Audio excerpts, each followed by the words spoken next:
Welcome to Season 4 of Baywatch. We're just trucking along. And it's another two-parter ep, so let's stop pussyfooting around. Unusually, there's not really a significant cast change between seasons this time. However, you might notice Kelly Slater isn't on the main roster anymore, but that won't stop them from using him in the opening credits anyway. Anywho, we haven't had a creepy underage love interest for Hobie lately, so here's Mitch trying to hook him up with a popular girl. If she looks familiar to you, that's because she is played by three-time Oscar-nominated actress Michelle Williams in her first and surely most treasured role. Listen, I'm having a party Friday night. You wanna come? Oh yeah, Hobie gonna get laid. This is the only time we ever see her. Bye! It's been 4 years since Baywatch premiered, and already this stock footage from 1989 looks super dated. Not to be outdone by itself, Baywatch will continue to use this footage well into the late 90s. Lordy, I'm fairly certain that's a shot of Eddie. I'm big at last! Shawty! So Mitch's ex-wife Gail is coming to town, and Mitch tells Stephanie that he still loves her and fantasizes about getting back together. Mitch, just last episode you were considering Kay as Hobie's new mother. You cannot marry every woman who you think about for more than 2 seconds. I thought you were in love with me, Mitch! You know that's extremely inconsistent and depends on the episode, Stephanie. You know that! And an awkwardly long walk for no reason.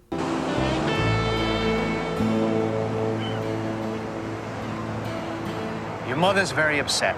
She found out I suddenly changed actors and doesn't know what to do. So Eyebrows' parents are moving back to France, and if he doesn't move with them, they will cut him off from his monies. But how will I afford all of my fashionable vests? What are you doing here, Mom? You're almost less of a character than Jill. Well, Jackie sucks, so I'll summarize. Despite just finding out that the local burger place shut down, she goes to the decrepit, dust-covered shell that remains to see about buying the lease. Either it's been gone for a long time, or this place was haunted to begin with. So meet the new owner of Jackie's Summer Place, aka the Sandy K Cafe, aka the Sandy Vagina, aka the Vagina Hut. If those names don't make sense to you, guess you weren't part of my Baywatch streams back in the day, and it sucks to be you. Out of my way, birds! What is this, a poem? Wow, you're terrible. It's about my feelings. Here's a poem for you. Roses are red, violets are blue. This garbage stinks and so do you. I've saved your life, you know. Race Against Time? More like Race to Fill In Time. It's halfway through part 1 and like barely anything has happened. What the what? Mitch has dressed Hobie like a mini-me? Earlier in the episode, Gail phoned Mitch from the plane to say she has a surprise for when she arrives. Mitch reacted to this much like a small child. I hate surprises. It turns out this surprise is her new fiancé, Ken, played by Sam Jones. Damn, guys, it's Michael Knight versus Flash Gordon. Shit's about to go down. Ken and I are getting married. And once again, Gail wants Hobie to come live with her. But who will be our adorable audience stand-in for that sweet preteen demographic? You can have my useless child when you pry him from my cold, dead fingers. Is this your card? How'd you do that? Magic! Wow, he's actually magic! I want to go live with him! You're not my real son! Nobody understands me! I consider this a petty Mitch highlight. He gets insanely jealous when he finds out that Hobie's taught new dad their secret handshake. The face of ultimate betrayal! Secret handshake! Check out this little number. The sleeveless vest. About 12 buttons down. All denim, all the time. Stupid ex-wife, stupid new husband, stupid kid. When I grow up, I'm gonna do whatever I want. They won't be able to do anything about it.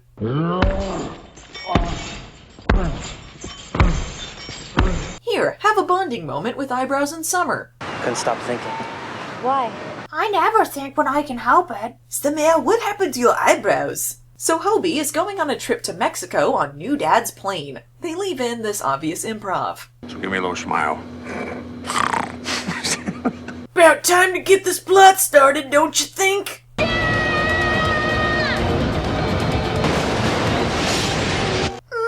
That's good stuff! So for unexplained reasons, the plane lost both engines and has now crashed into the ocean. Mom! Mom, wake up! Mom! Oh my god, Mom. I was gonna make a joke about how this was going to scar Hobie for life, but then I remembered he's found at least 2 corpses by this point, so it's probably long since past therapy time. This is the perfect economical Baywatch plot. It involves an air pocket and a large, time-consuming rescue, which means they can sure as shit pad things out with boats and diving footage. Which also means we're gonna breeze right through part 2, and that's ideal for lazy me. Did you radio? Stay. And so is Elaine. Okay, cool. So their pilot's dead. Make that 3 Hobie corpses now. Ken is gonna be the freaked out dickhole of this survival situation, which is great news for Mitch, because it makes things super easy if it turns out New Dad was an a-hole the whole time. Plane's leaking like a sieve. Shut up! You shut up! You're scaring my mom! Need enormous shoulder pads. Mitch, maybe you should stay up here till the others check it out. You crazy? That's my son down there. And I guess that mega bitch I wanted to get back together with me. I don't know. Look at this. They play it like Mitch is a friggin' angel of the Lord. It's amazing. Mitch. Dad?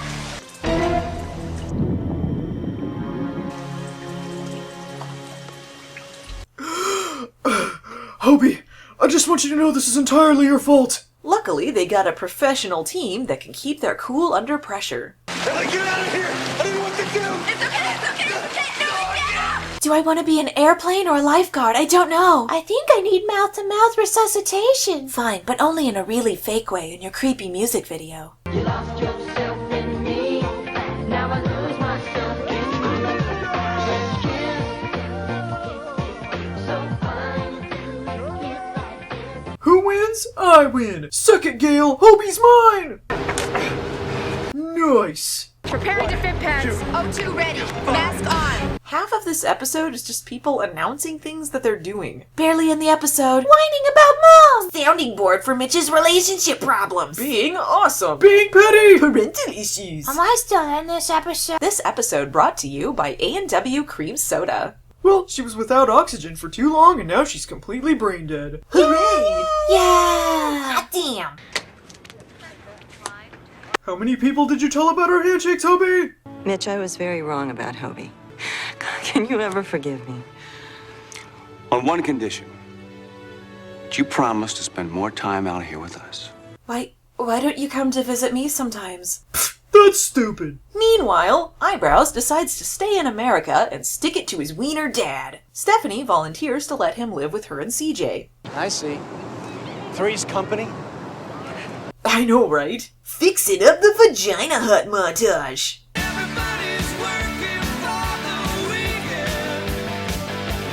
You and me and your mom will always be a family. Acting! In a shockingly unpetty moment, possibly brought on due to a burger-deprived brain, Mitch lies to Gale about Ken to say he took good care of her during the crash. A demonstration that just because someone is unheroic doesn't mean they can't love someone, and that Mitch just wants what makes Gale happy. But whatever! The next time we see her, that guy's not around. Everything's coming up Hasselhoff.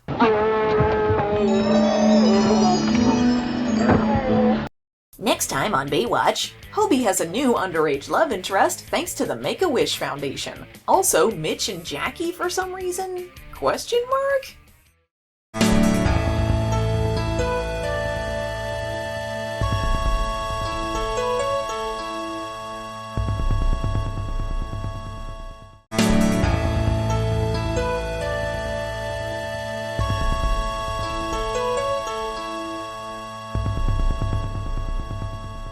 Bringing back some old Baywatch favorites tonight. A creepy Hobie love story and someone dying of a terminal illness. Let's go! Yeah, let's start things off with a boring montage of kids running. That's cool.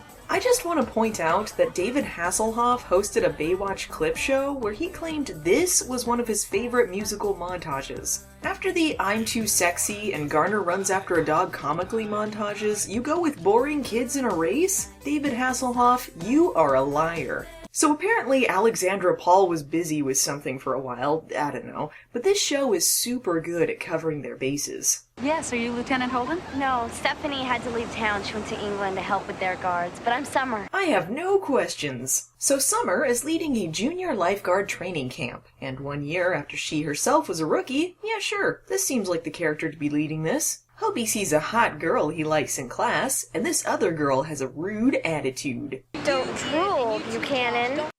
Hi, I'm Lauren. Hiya. I'm Hobie. Introductions? I'm jealous, apparently.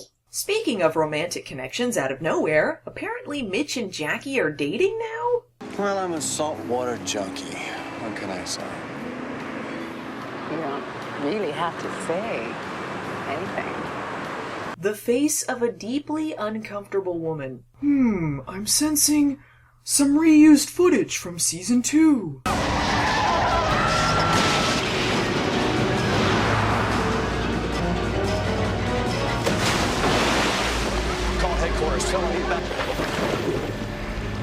This woman too was driving with a tarp-wrapped corpse in the back.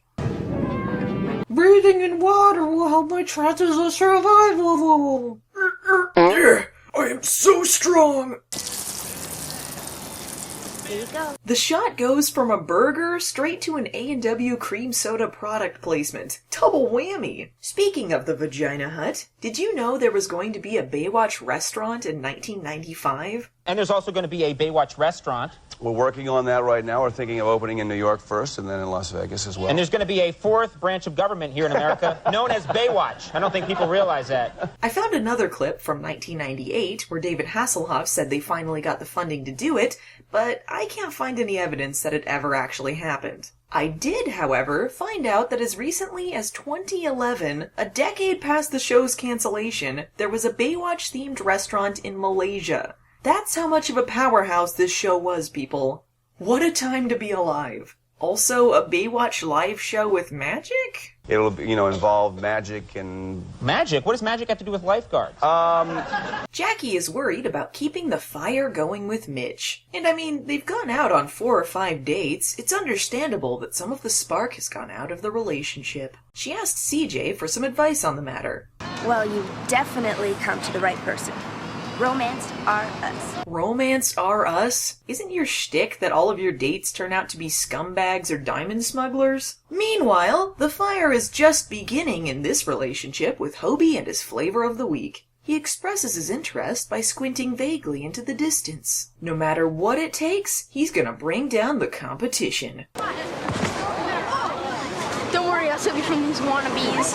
Grr, foiled again. My name's Hobie. Yes, I remember from 6 minutes ago. I'm Hobie. My name's Hobie. I'm Hobie. My name's Hobie. I'm Hobie. Obi-Wan Kenobi. That's my nickname. Mine! Ah, she's cute. Do you think she'll go out with me? Mitch is going out with Jackie, Hobie's falling for another junior lifeguard, A&W Cream Soda continues to benefit from its Baywatch sugar daddy, everybody's falling for everyone. And so Eyebrows has a romantic revelation with Summer. Matt, what are you doing? Kissing your shoulder creepily without your consent? Don't you have a thing with CJ? Aren't you dating Jimmy Slade? Touché.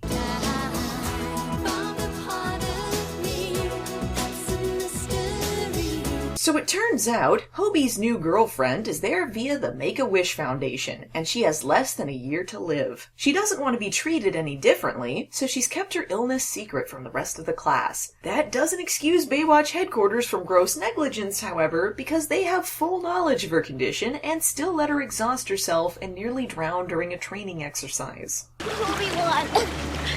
Don't worry, princess. I got you. I cannot believe Obi-Wan Kenobi is a running theme. It's not that deep, guys. Too bad, Hope. Looks like your girlfriend's gonna wash out. Do I know you? After another bad date, Jackie is convinced she and Mitch will remain just friends. Okay, so this isn't a case of no fire in the relationship, so much as the relationship is non-existent. Jackie and I are friends. We kissed. And? He jumped out of the gondola. He said it was to rescue 2 boys who were marginally in trouble. CJ, It was a clear getaway. So they're friends, but they go on dates and kiss, and apparently a rescue is jumping ship? I'm so confused. Meanwhile, Summer tells her mom all about her romantic time with Eyebrows. But honey, what about Slade? Slade, Jimmy is surfing somewhere in New Caledonia. He's been gone so long, I don't even know how I feel about him anymore. Okay, yeah, that's called cheating, Summer. Not that Jimmy's been a saint or anything. I can't believe you're jealous. Now Hobie works at the Vagina Hut? Why do I feel like this episode's happening after a time jump? Anyway, Hobie decides to take his new girlfriend to Lover's Cove for some smoocheroonies.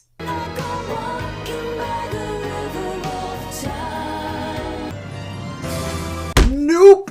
Only a really fake jellyfish can ruin this perfect moment. Just don't let go. I could watch terrible things happen to Hobie all day. Last week he almost dies on an airplane. This week it's jellyfish. I'm gonna kill that kid. Hobie Lauren's got less than a year to live. What? We cast this forever! Always! Yes, yes. Feed me your tears, small fictional child. Hey, pal, what do you say we go get some dinner, huh? Hobie? In a minute, Dad.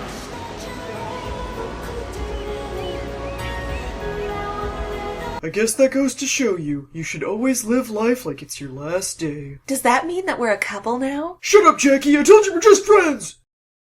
Next time on Baywatch, Court's back again, and going blind? Meanwhile, Hobie befriends Giant Gonzalez, who carves wooden pelicans. Gonzalez smash!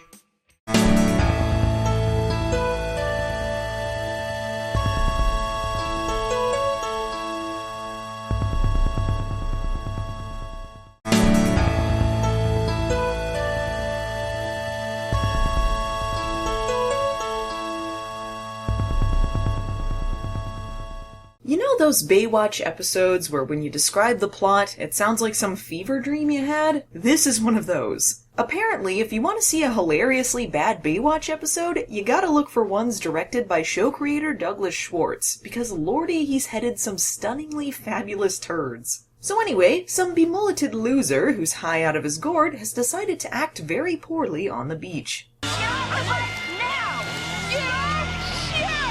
Luckily for CJ, she's rescued by John D. Court, who makes his glorious second return to the show with a horse and lasso. Aw yeah! 'Cause if there's one character out of the entire Baywatch canon who can't stand for motorcycles on the beach, it's Court. Motorcycles aren't allowed here, but horses are totally okay. Yeah! So anyway, did you know CJ and Court were once a thing, even though they've never had any interaction previous to this and their respective timelines are dubious at best? I'll never forget how we met, Cord. You taught me how to play the saxophone. Sure did. That's why they call me John Don't Remember My Own Backstory Court. Meanwhile, Hobie wants to see this giant, to which Mitch responds that giants don't exist, because apparently he's never heard of gigantism. Mitch, this show has had ghosts, aliens, and Eddie as a sex symbol. I think the existence of an actual medical condition is probable. Well, folks, we found the giant. Da da da da da da da, Manny the Giant! Played by Giant Gonzalez, who would go on to superstar fame for his dual roles in Thunder and Paradise. For those of you unfamiliar with early 90s wrestling, Giant Gonzalez was one of the stage names of Jorge Gonzalez, who performed for the WWF. If you think he looks stupid in this getup here, then you'll definitely think his wrestling career was silly, because he looked like a naked Sasquatch on a daily basis. He had bad knees, which meant he couldn't really fight that well, but he was huge, so I guess that was good enough. This led to his sweet acting gigs, which were all great because, as you will see here, he's barely intelligible on a good day. But at least they gave him a sweet story. Next time, you chase after those kids. You moron! He didn't even wait for everyone to leave the room. This guy is not a very good shady freak show promoter. But Manny is a gentle giant. He doesn't want to scare people. But can he make a touching human connection with Hobie when he offers him a snow cone?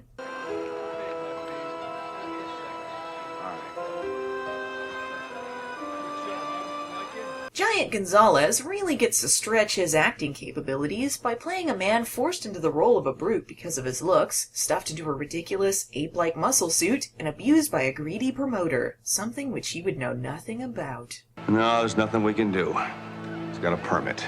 Okay, but how far does this permit take him? Is Giant Gonzalez free to go, or is this a slavery thing? Is that a slave permit? Hey, broski, just thought I'd step into your subplot to cock-block you. Hey, Court, man, good to see ya. Hey, Numi.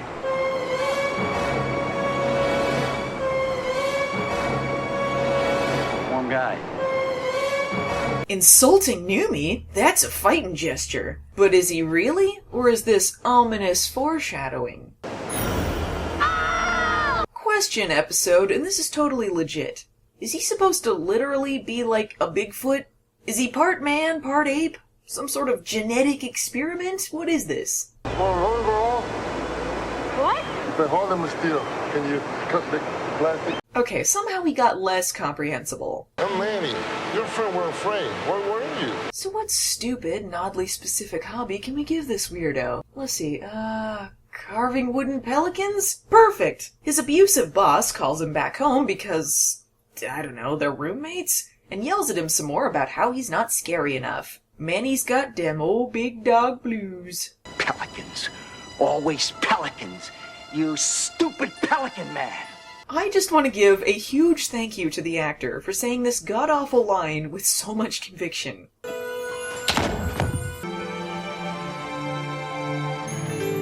I have no words. This episode is beautiful in every sense. Here's a montage where apparently Court and CJ have transported to the early 70s. Court's romantic picnic date includes A&W cream soda and wine glasses? Normally I'm 100% behind your heavy-handed and clunky product placement, Baywatch, but if you're gonna make Court this much of a loser, you could at least turn the label properly toward the camera. Court, you're almost as sexy as A&W cream soda. Ain't that the truth? Whoa, whoa, friend. Everybody needs a friend. Did you know being a giant makes you crazy good at carnival games? If you want a good laugh, watch this episode. It cures depression and cleared my skin right up. Everybody needs a friend.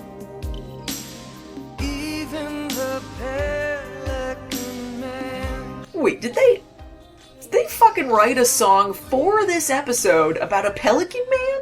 So the Pelican Man takes Hobie to a secret pelican shrine where Hobie is murdered and never seen again. Because everyone needs a friend, stuffed and taxidermied, even the Pelican Man. My father had been sick. He died a week later. My mother told me he went to heaven. I thought the pelicans took him there. Yeah, guys, if there's one thing Giant Gonzalez needed, it was a long, dramatic monologue. So throughout the episode, Court is routinely missing things and being clumsy, which can turn from drama to comedy with a simple sound effect. Mitch and CJ insist he see an eye doctor, but he is super not into that idea. My eyesight is as good as CJ's hair is consistent in this scene. That's why they call me John Denial Court. Okay, fine, I'll go. The doctor is played by Steve Garvey, first baseman for the Los Angeles Dodgers, who I guess decided to take a break from his long career of cameoing as himself to play such rich roles as Dr. Corey, Eye Doctor. I don't know, guys, you got me. Why don't you sit down? We'll talk about your tests. Let's go over here. So get ready for this, guys. This is the best melodramatic storyline since Mitch was temporarily paralyzed for life. Court has a degenerative eye disease, accelerated by the sun, that is slowly causing him to go blind. In the episode, Blindside. Oh man, oh geez, oh boy, this is some good stuff. I'm so glad this was paired up with the Pelican Man plot. Well, at least I got a cool disease! At first I felt bad about poking fun at an episode about a degenerative eye disease when I found out it was directed by a man with that same eye disease, but then I heard lines like this, and I remembered that Baywatch is stunningly incompetent. CJ's destined for an incurably romantic man. All I have to offer is an incurably blind one. It's hard to determine which line is the most laughably bad here, incurably blind or Pelican Man. I'm not gonna worry about you. A Apparently, watching pelicans while tall is an offense to this gang here, who decide to pick a knife fight with Giant Gonzalez, which is a sentence I just said.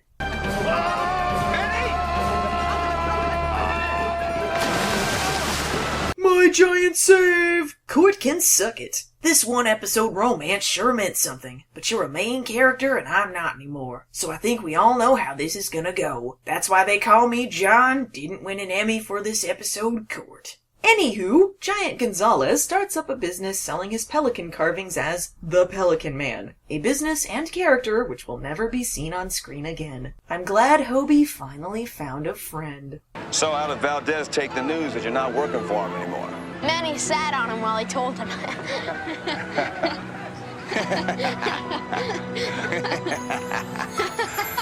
Next time on Baywatch, it's the return of Jimmy Slade! Summer develops an eating disorder, and Mitch and Garner deal with purse snatchers. Hang 10!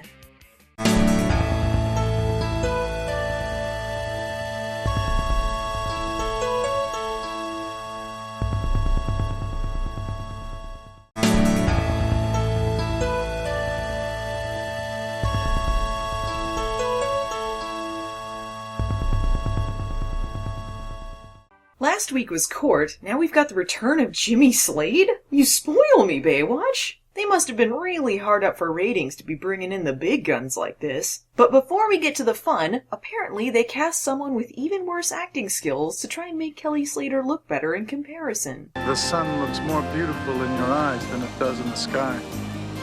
Oh, look, that's where I work. Yeah, I know. So one of the 8 is enough kids stops by in his awesome swim trunks to ask Summer if she's coming to his party with Eyebrows or Jimmy Slade. That's when she finds out that Jimmy isn't on his surf tour anymore and, uh-oh, her cheating might be discovered. Nope, sorry guys, can't make him seem appealing. Summer, I can't believe you're here. I can't believe you're here, at this place you live? Well at least this one was supposed to be awkward? I can't believe she cheated on me with that guy she was cheating on. Garner's back too? Hot damn! You are so vain, you'd rather fall and break your hip. Rose, if you were as pretty as I am, you'd be vain too. Typical superficial Baywatch, only casting actors for their looks. Anyway, Garner catches this slime ball trying to steal a purse and gives chase. Really now? Just go on foot, Garner. As you know, Mitch is not above stealing a save, and if crime catching isn't a good opportunity to be pettily competitive, I don't know what is. But you're out of gas! Forget the gas. Was he just gonna drive straight into the ocean? What'd he do? I'm glad he asked that after he'd already punched him a couple times. Mitch tells Garner that the beach is his domain. No, seriously. When are you gonna learn that the sand is a lifeguard's domain anyway? Garner takes umbrage at this remark, stating that if he were on horseback, he could clean up this beach quicker than you can say comedy subplot. Mitch says horses aren't allowed on the beach, unless you're Court just last week.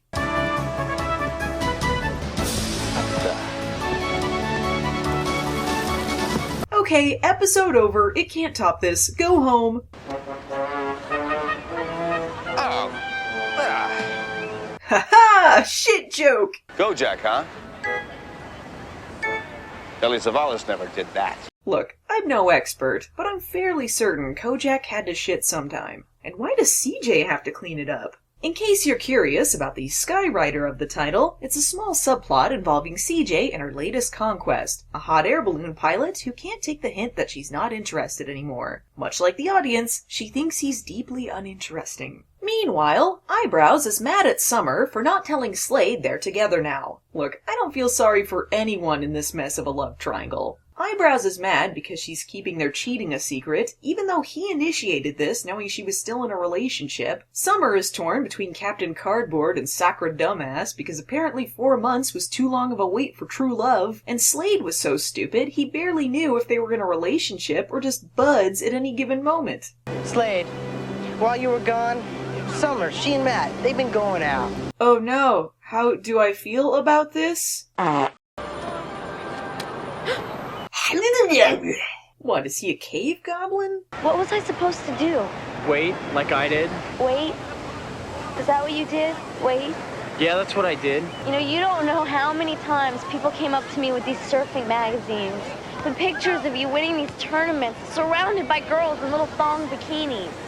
How dare you follow your dream and be successful? Technically, I'm in the right. You bitch! I don't know what Slade's complaining about. Apparently he got married while he was away. I was just thinking, you know, Summer hasn't had something traumatic happen to her lately. And what better way to make you forget about what a horrible person she's been by giving her bulimia? Don't worry about her overcoming it unrealistically within an episode, folks. This was evidently a story arc. This serious and potentially life-threatening eating disorder is brought to you by A&W Cream Soda. You jumped on my wave, man. You jumped in on something that meant a hell of a lot more to me than a wave. My god, this friendship has been torn asunder. Is nothing sacred anymore? Come on, man, you must have gone out with a bunch of girls while you were surfing the globe. I love it. I love that their best excuse is, well, you were probably cheating too.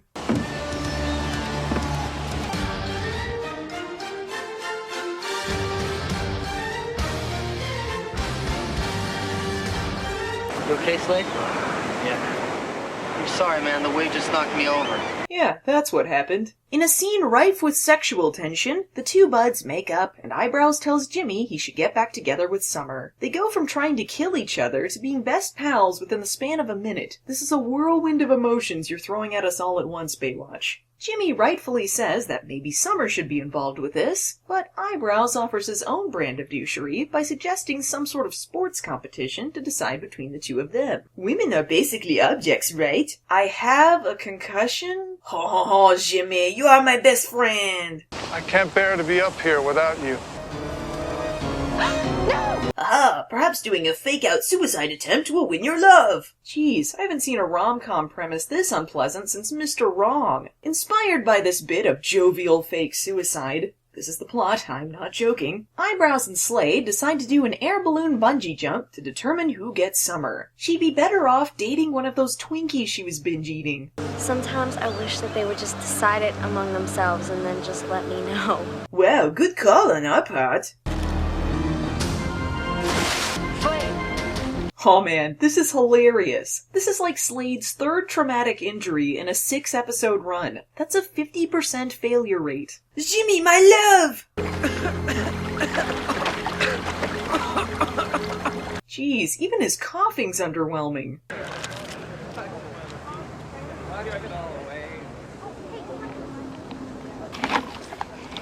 I want a lollipop. Earlier in the episode, Garner believed the perp he was chasing down was a purse snatcher he'd been after for some time, only to find more purses going missing after he was caught. Now, he discovers 2 dudes on a beach with some sort of cooler contraption that sucks purses up, I guess. I can't believe someone sat down and wrote a script that included Garner on horseback chasing down 2 serial purse snatchers, but God bless them. I guess I got over my injury between scenes. I want you both as friends.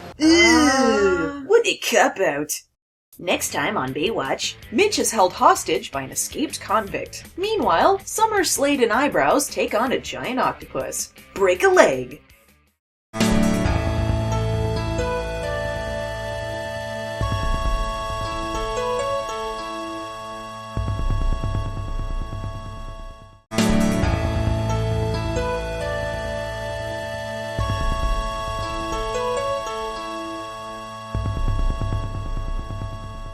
Okay folks, we've got a lot to talk about and this is a 2-parter, so it's gonna be a long one. And since this is Kelly Slater's last appearance on the show, now is the perfect time to discuss some behind-the-scenes stuff. Apparently, Kelly Slater does do some lifeguarding in real life, and earlier this year he was credited with saving the lives of a woman and her child. So overall, he seems like a stand-up guy in my book. Nice guy, terrible actor. And he really might just be the worst actor I've ever seen on Baywatch. But we haven't gotten to Donna D'Errico yet. But really, the truth is, Kelly Slater didn't want to be an actor. And in fact, he didn't really want to be on Baywatch. Apparently his manager had some misguided plan about him launching an acting career that would make everyone forget about that silly surfing thing he started out with. Beats me. But as soon as Kelly Slater got the role, he immediately regretted it. He was made a joke in the surfing community, and he thought the writing was crap. Or, as he said in an interview with GQ in 2014, Each time I'd get to the set and see the script and I'd be like, what? There's an octopus that's stealing surfboards and hiding them in a secret cove and I'm going to fight him in the next fucking show? Who writes this shit? I fought with the writer all of the time. I'd say, what kind of shit are you writing? You've already got really hot girls on this show. It doesn't have to be terrible. As you can see, he was Baywatch's biggest fan. And he got the timeline a little mixed up in the interview. It's been 23 years, okay. But basically, he just told them to write him out as quickly as possible, and thus ended his brief but memorable Baywatch career. You might be curious about the fucking octopus, though, and that brings us to Tentacles. But first, in case you weren't aware that Baywatch has a huge hard-on for A&W Cream Soda this season, we have this scene. Winner gets a big old trophy and all the A&W he can drink for a year. Well, you better win, because I love that cream soda. Hey, bring me back one of those t-shirts, huh? What's a now? So not only is Hobie entering an A&W Cream Soda bodyboard competition to win a year's supply of A&W Cream Soda, Mitch pays some lip service about how much he loves A&W Cream Soda, and Hobie's wearing a t-shirt bedecked in no less than 3 A&W Cream Soda logos. And I'm currently drinking some A&W Cream Soda while I script this. Say what you will about Baywatch's heavy-handed product placement, but A&W Cream Soda got a sweet 23-year deal. Slade is a surfer, not a walker. Lay off him, dude! So he and Eyebrows are having yet another competition to determine who will win Summer's affection. What? The ending of last episode had all 3 of them agreeing to just be friends. And oh yeah, sure Slade was knocked unconscious and nearly drowned because of that stupid stunt, but this time, whoever wipes out their surfboard on some rocks loses. Perfectly safe! They've learned nothing! I should also point out that in real life and in show canon, Kelly Slater is a pro surfer and would therefore have an unfair advantage, but whatever. Also, keep putting him in the blue shorts so we can reuse that B-roll we shot of him surfing. Unsurprisingly, Eyebrows wipes out first. But who gives a flying fiddle about any of this? This episode is about a giant fucking octopus. Oh yeah! My board disappeared. I mean, it hit the rocks and it was gone. Also, I guess I lost some air too, but my surfboard is more important! This is a love triangle so dramatic that Summers developed an eating disorder, but Tweedledee and Tweedledum here seem to just like hilariously almost killing themselves more than actually winning her affection. Also, they're both either oblivious or unconcerned about her eating disorder, but it's really unclear when this becomes known to them since you never see a reaction. So fill me in, huh? How goes the saga of Matthew and Slade? I have an eating disorder, Mom. Kids these days. Also, saga? Don't oversell it, Baywatch. Don't choose. Spend time with both of them. Be friends. You know, kind of like we did at the end of last episode before we all had head injuries that made us forget. It's going to become apparent to all of you which two were meant to be together. Yeah, which is probably going to end up being Matt and Slade. Then they're both just gonna dump me. I knew it! I called it! In all honesty, these two have way better chemistry than either of them with her. Do we have an Emmy yet? Meanwhile, a convict's girlfriend rents an untraceable boat from old Gallagher here as part of her scheme to break him out of prison. Maybe your prison shouldn't have sliding doors? Simply amazing. This boat looks like it was made out of a caboodle. Convict boyfriend is played by Bo Eason, professional football player, apparently continuing the theme started with Blindside of sports figures playing non-sport bit roles. Convict boyfriend is shot in the escape, so convict girlfriend decides she's going to kidnap someone to help. Let's see, who could she possibly nab? A doctor? A nurse? Ah, a lifeguard. Perfect! I bet he knows how to remove a bullet safely, what with all of those underwater shootings. Hope she doesn't interrupt his debate with himself about how to get out of responsibility. Ah, I got it. I'll get Stephanie to sign it.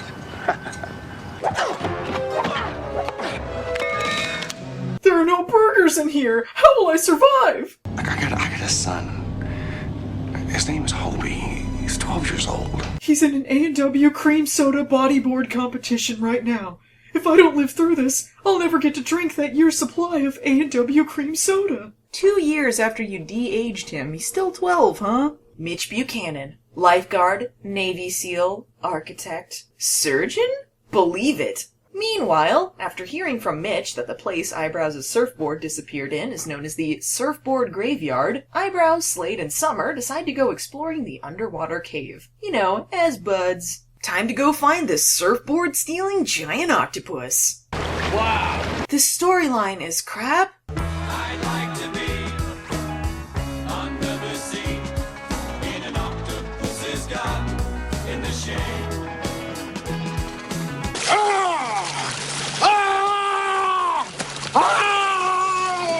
Hard to believe Kelly Slater wanted out. Get on now! Slade is so quick to abandon him. So good.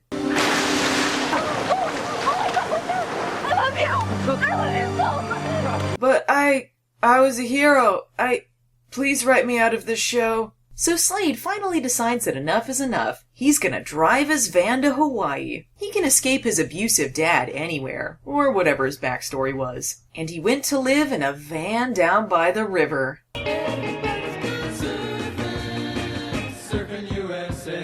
Well, I guess I'm over my bulimia. Just thinking about almost being that octopus's dinner has made me look at food in such a different way. Yeah, every person with an eating disorder should just fight a giant octopus. Really makes you think. Guess that clears up that dilemma. Now I know what you're thinking. This is a two-parter called Tentacles, and they've already finished up their giant octopus storyline before part 1 is over. Is the giant octopus gonna come back for revenge in part 2? No, the answer is no. In fact, let's just have an entirely different plot altogether, shall we? What I miss, bitches! This is our introduction to Stephanie's sister Caroline, the newest member of the cast. What's that? They introduced a main character during part 2 of a two-parter about a giant octopus and a completely unrelated plot? Yes, they did. Yeah, she's gonna fit right in. You fucking idiot! I'm getting married. Before me? I'll kill you. Ah, young love. To make a long story short, someone tries to kill Caroline's fiancé. He was such an underdeveloped character. So am I. While Stephanie is getting some things for Caroline at her place, someone tries to break in and she has to think quickly. There was clearly no other place to hide. Tentacles, am I right? Out of the two connecting elements of Tentacles, neither of which involve tentacles, one of them is the A&W Cream Soda Bodyboard Competition. Truly the pinnacle of Baywatch's fantastic writing. Hobie won? What an unforeseen turn of events! Well, Hobie called looking for him. Said he won that A&W bodyboard challenge. Said he's bringing home a year's supply of cream soda. I sure do love that A&W cream soda. I'm more of an RC Cola guy. Can he do that? The other connecting element is Mitch's hostage situation, which is still going on. I love that in the span of a single day, a convict escaped from prison in a giant shootout, Mitch is kidnapped and performs surgery in a rusty, bacteria-filled boat, Eyebrows, Summer, and Slade get attacked by a giant octopus, Slade moves away forever, Stephanie's just now mentioned sister shows up, and said sister's fiancé was nearly murdered. Okay, if you're not gonna man up about this, Caroline, I will. Time to take down the patriarchy. I tell ya, this is a powerhouse intro for Caroline. What is going on with this outfit, guys? Caroline's fiancé was investigating some environmental thing, blah blah blah. To sum things up, his old partner wants him dead. Evil ex-partner is played by an actor who's one half of a Days of Our Lives power couple. No, seriously, they won a couple awards for that because soap operas have nothing better to do. And the other half is the woman who's playing the escaped convict's girlfriend.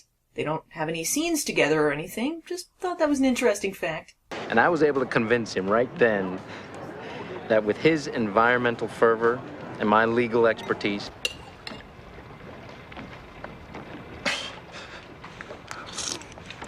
I noticed no one offered me any. 16 years later, CJ, Garner, Numi, and the rest of the team discover Mitch is missing and head out for a rescue. There's still time. We can still make this plot interesting. Believe me, it's not too late.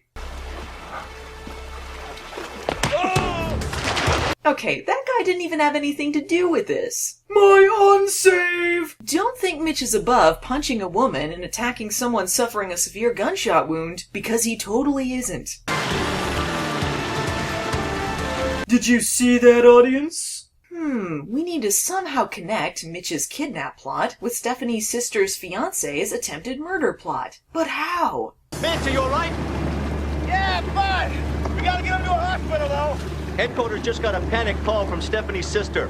She said someone tried to kill her boyfriend in Drake's Trench yesterday. Stephanie's on her way there. Perfect! Let me tell you, if you think super slow underwater scuba fights are interesting, I'm here to say they aren't. Long story short, Mitch saves the day. All in a day's work for your friendly neighborhood Hasselhoff. This was my story, Mitch. Mine! I thought that I was... Shut your pie hole, Caroline!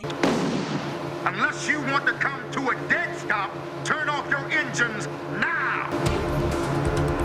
Thanks for going after my fiancé's would-be murderer, Stephanie! Your fiancé's not showing up after this episode anyway, so whatever. What? But I think we know who the real winner this episode was. A&W. I won! You're kidding! I won the A&W! The trophy, everything was awesome! Do anything exciting?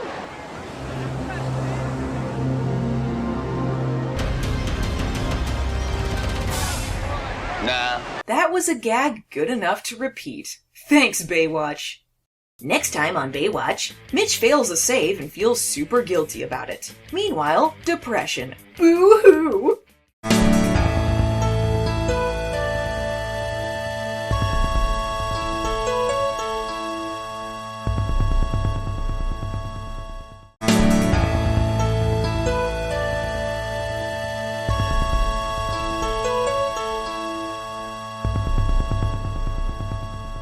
Hey-o! Welcome back, fellow Baywatchers! Whoop whoop! You ready for a boring, depressing plot? Unfortunately, all episodes can't involve surfboard stealing octopuses or hilarious degenerative eye diseases. Sometimes you get the occasional ho-hum clunker. And while the plot here is depressing, it's not incompetent enough, nor does it have a hilarious B-plot to undermine the whole thing. And thus, Submersion. Cannon Tower 12. Who is this? Yeah, listen, I want to go on foot patrol. Tell CG I marked an inshore hole between our towers. Fuck off! It's 7 in the morning! You too. Oh good, here's Mitch with some dumb little boys. This is how I want every episode to start. While he acts suitably dadly, they reveal they're brothers who came to the beach for the younger one's 10th birthday. Mitch decides to show them some good old-fashioned beach fun, which sounds like the beginning of their missing persons report, but is actually unbelievably lame. I'm going to show you one of the best things of the beach. Are you ready? Put your footprints in the wet sand. Now watch. Move back. See that? They're on their way to Hawaii. That's it? There's endless things to do on the beach, kids. Let me show you more. Oh, I think we're just gonna play with some broken glass or something. Okay, see ya, you munchkins. Stupid kids don't even know how cool I am. That's okay, I don't need their approval. We'll just be 10 times cooler without them. Mitch so hilariously thrives on validation from others. Watch as he desperately tries to impress a 10-year-old.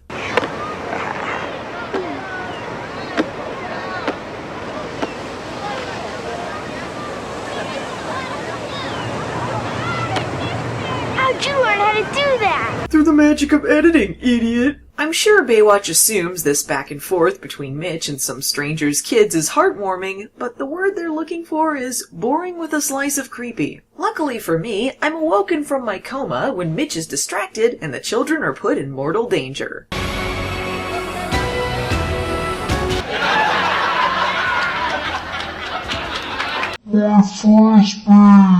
During the rescue, the kids are separated and Mitch has to make a choice who to go to first. Naturally, he chooses the one who looks the most delicious. Unfortunately, this choice cost him.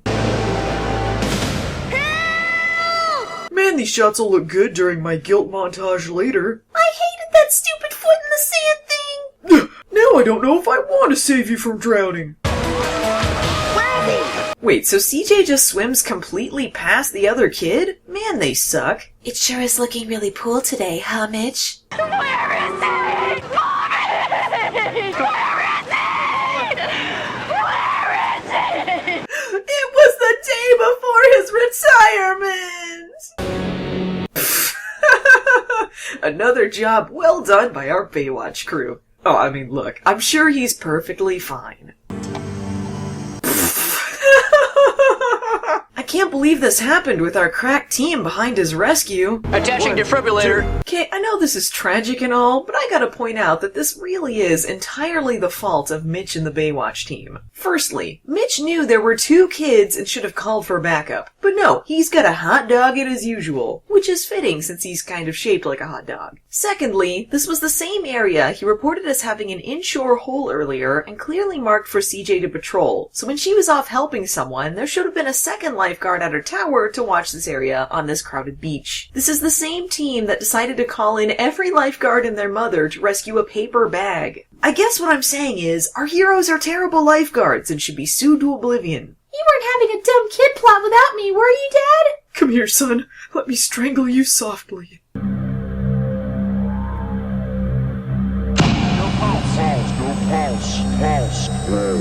Whoa, Baywatch, getting kinda artsy for such a generic version of all of these old plots, huh? If only. And so, a lifeguard captain is brought in to analyze the rescue and see if there was any negligence on the part of the Baywatch crew, the answer of which is a resounding yes. But instead of that, it just turns into everyone praising Mitch for doing such a good job. Well, the fact that the boy's alive at all, Mitch, is because of your quick response and professional efforts. I don't know, Captain. Is there such a thing as being too perfect? Despite being warned that he's clearly suffering from PTSD over this, Mitch insists on working the same tower and endangering yet more lives. You know, because he's such a good lifeguard. At Stephanie's insistence, however, he decides to go for a guilt run. Time to wake up. Seen it! It should have been Hobie! Mitch thinks he sees 2 conveniently timed drowning surf boys nearby. Sensing a redemption rescue, he proceeds into the water like a well-trained monkey.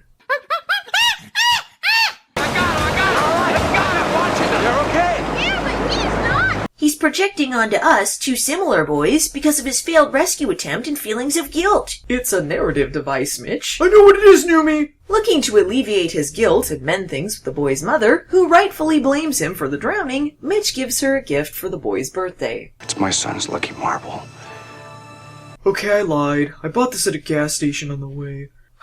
Hobie doesn't have a lucky marble. That's just stupid. His lifeguards just stop by to see the results of their handiwork. Alright, let me handle this, Mitch. I'm more delicate in these types of situations. Hey, listen, bitch! That marble cost me 50 cents, so you better appreciate the sacrifices we made! What she said, but about me! I was on Happy Days. Nobody cares. That show was canceled like 10 million years ago! Yeah, jerk! Oh.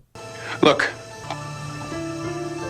Alright, so I was gonna make a joke here about the episode not even giving me the hilarious bad ending I'd want, but I just read the story behind this, and I gotta point something terrible out. Producer Michael Burke would go on lifeguard ride-alongs during the show's production, and he got the inspiration for this episode because of an actual rescue he witnessed that went exactly like this. 2 brothers were drowning, a lifeguard went to rescue them, one of them was submerged, and the lifeguard suffered PTSD. But there's a key difference here, because the kid he couldn't save actually died. Now look, I realize Baywatch takes inspiration from real-life cases and involves an occupation where people can and do die, but stealing someone's true tragedy wholesale for your dumb beach show is questionable to me. They're basically exploiting this family's loss and that lifeguard's PTSD for an Emmy bait episode that wasn't even that memorable. And changing it so the kid lives at the end, because that'd be too mean on Mitch Von Malibu, not only insults the child's family, but undercuts any of the drama they were trying to squeeze out of it. I guess my negligence is a moot point now that your son has made a full recovery and with no brain damage. I forgive you now because there were no consequences!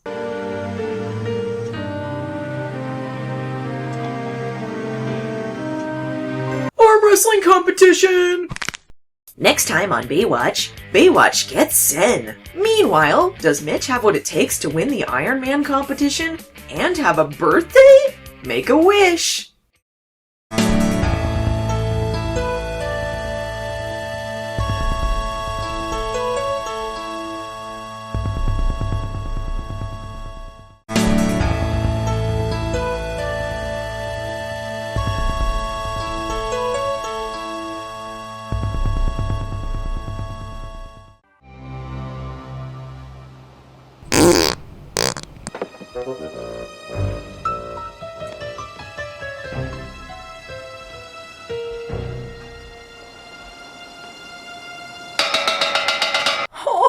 That's some shenanigans, Baywatch. You know, when the trombone starts, things are gonna get zany. I'm honestly just surprised the show even remembered their setup from 7 episodes ago that Eyebrows is living with CJ and Stephanie now. Sacre continuity! What's bothering you?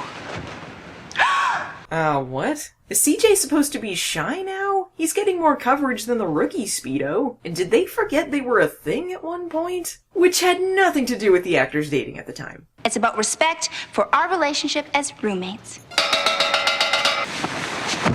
Something about Matt is really cheesing CJ off. See? That's her angry face. She thinks that he's cheating on Summer since he's getting sexy calls from mysterious women. And nobody cheats on Summer, the girl who cheated on her boyfriend with this very guy. Meet me first thing in the morning and I'll make your dreams come true.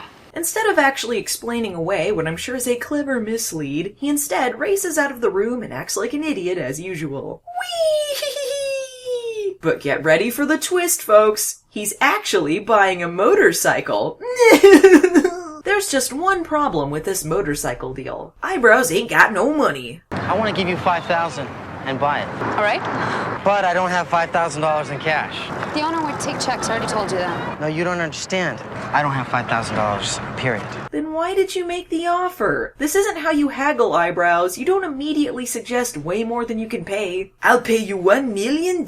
Sold. Ha ha ha. I don't have $1 million, but I do have $2 and some pocket lint. You can pedal your bike right off a pier, buddy. Ha ha ha ha. Did he actually friggin' chain his bike around a trash can like that? Moron. Speaking of secondhand embarrassment... You want posterity? Record this!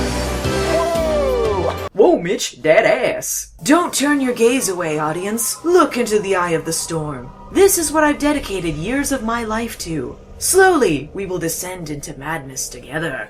So anyway, Mitch is training for the annual Ironman competition, and Garner is recording a documentary about it for some reason. It's nice of them to give Garner some hobbies, I guess?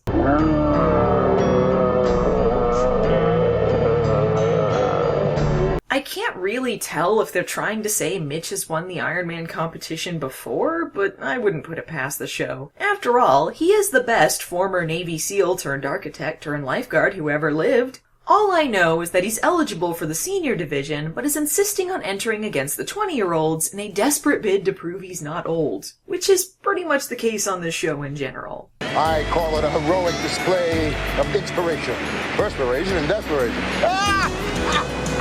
You go, boy! Oh, just kiss already. I'm tired of this will they or won't they tension, Baywatch. A save could be just the inspiration Mitch needs. Look at him swim majestically toward this woman.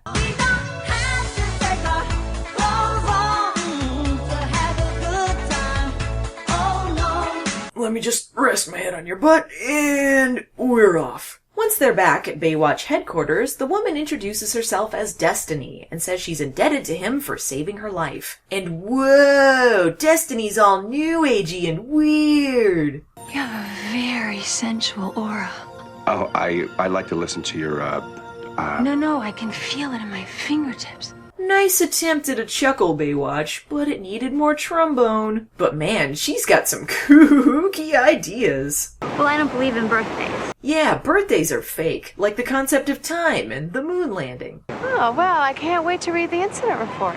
Am I jealous or simply condescending? You decide, audience. Why the hell do you still exist? Meanwhile, Eyebrows is acting all agitated and tired because he's been working another job to pay for the motorcycle. He could just tell Summer that, but instead he gives her the cold shoulder and allows her to believe he's cheating. Stories that can be solved through simple communication, but aren't for the sake of pointless drama, are the best! Why can't anybody trust me? Just because I'm moody and cryptic for no reason? God, quit being so paranoid, Samir! You're right, I need to have something horrible happen to me for penance. I deserve this somehow. Luckily in a pool, the bottom of the ocean is always about 10 feet away. 1, 2, 3, 4, 5. Is Summer having a sexy dream about herself? Ugh. Summer, are you okay? I don't know, buddy. Take a wild fucking guess. Meanwhile...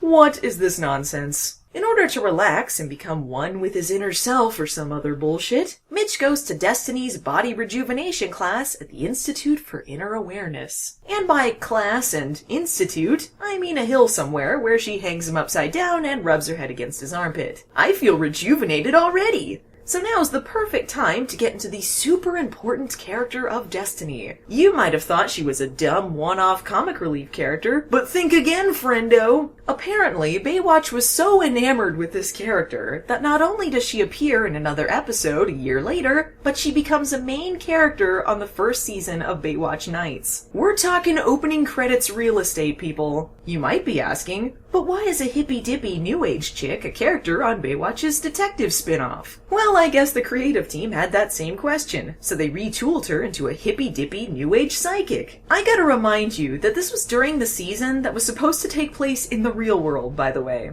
I hope Destiny's introduction here has pumped you up for some high-stakes detective action during Season 6. Meanwhile, massive head trauma. When's Slade coming back, Mom? Oh, honey, never. Alright, everybody freeze! You all would tell me if I look stupid, right? Your soul left your body and came back when it was safe. Yeah, sure. Let's bring astral projection into this. Why not? You mean my daughter died? I die a little more every day.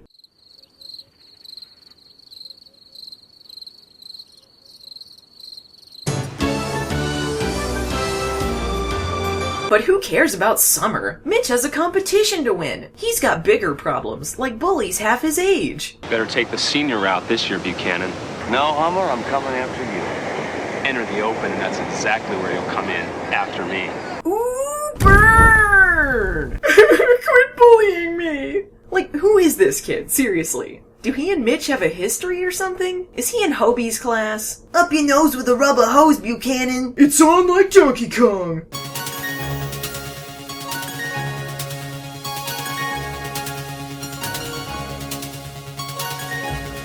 Oh my god, he won. I can't believe it. Not in the episode called Ironman Buchannon. Nice try, Numi, but you're not getting very far in this competition.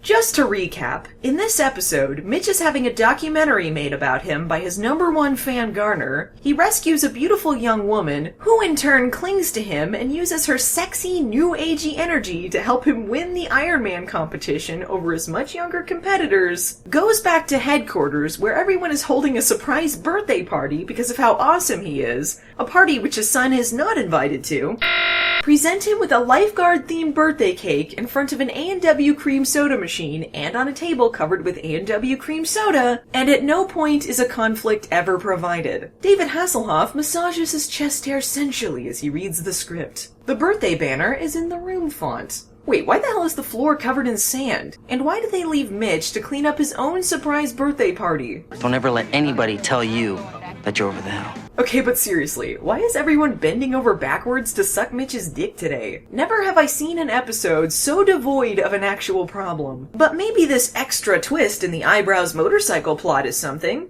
Where is she? Who? The con woman who sold you the stolen motorcycle. Stolen?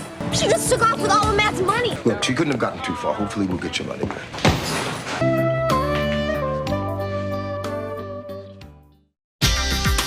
Seriously? That's it? Did they just run out of time to solve the only actual issue in this episode?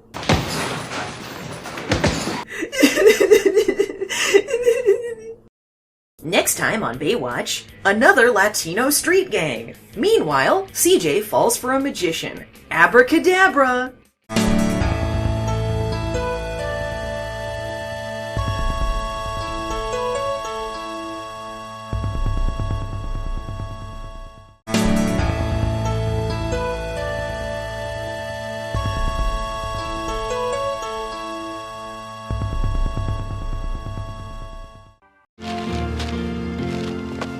I'm not even 2 seconds into this episode, and I already have questions. Why does Mitch need his perpetually 12-year-old son to pack his lunch for him? And why is it in a paper sack and included with a small toy, like it's Mitch's first day of school? I fear Baywatch severely misjudged the order of father-son dynamics. I hope the other lifeguards don't give me a hard time. It's tough being a freshman. Jean Vest pose! Anyway, a gang has tagged Baywatch headquarters, and Stephanie is worried they'll be stuck in the middle of a turf war. This isn't your turf, damn it, it's mine! Easy, take it easy. Whoa, calm down, Stephanie. You're at a 2. I'm gonna need you at a 1.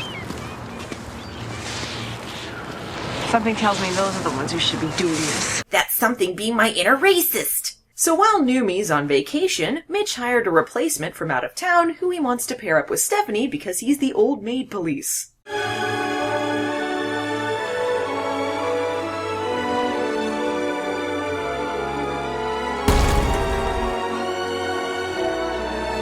Hi, I'm Carlos. So, you and Mitch are old friends, huh? Yep. Yeah.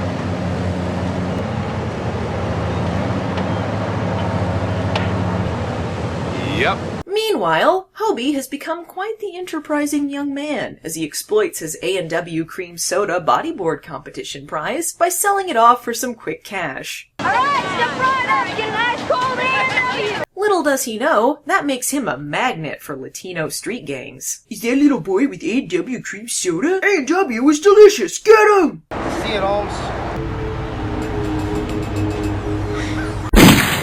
Alright, who's the asshole interrupting our truck sex? The A&W cream soda heist was a rousing success! Listen, I know this hit you guys where you live, but this is a police problem, not a lifeguard problem. These kids are armed, so let us handle it, okay? Since when has that ever been an issue? When you guys took on rival Latino gangs in Season 2, you were using Baywatch headquarters as a holding cell. In fact, one of the guys in the gang here was in that episode too. I guess Eddie's boat program inspiration was a huge failure, and they all went back to a life of crime. It turns out this girl is Carlos's sister. See, the audience cares because this guy is an old friend of Mitch's and therefore not some random dude with magnificent hair we just met. He wants to take her back home and away from her unscrupulous friends, but the gang has other ideas.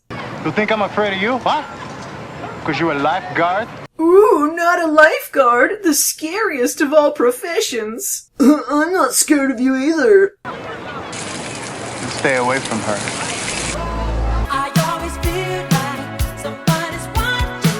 The following montage is a confusing combination of bumper cars and a men's shampoo commercial. Welcome to the real world. Welcome to the real world. And sexy Garner? Weird how that one girl can teleport. Taking another turn out of nowhere, suddenly the music video is being shot like a romance. Two households, both alike in dignity, in fair Malibu where we lay our scene, from ancient grudge break to new mutiny, where civil blood makes civil hands unclean. This calls for a beefcake intervention. Ooh, perfect landing. I have good hair, say it. She's my sister. I have a sister. Now I can make this about me. Well, I guess that's... Huh? So his sister agreed to go back home off-screen then? Oh, that's swell, Baywatch. It's not like you spent half the episode on this non-dilemma. This guy hasn't had a role this good since he was the Dream Prince in Thunder in Paradise.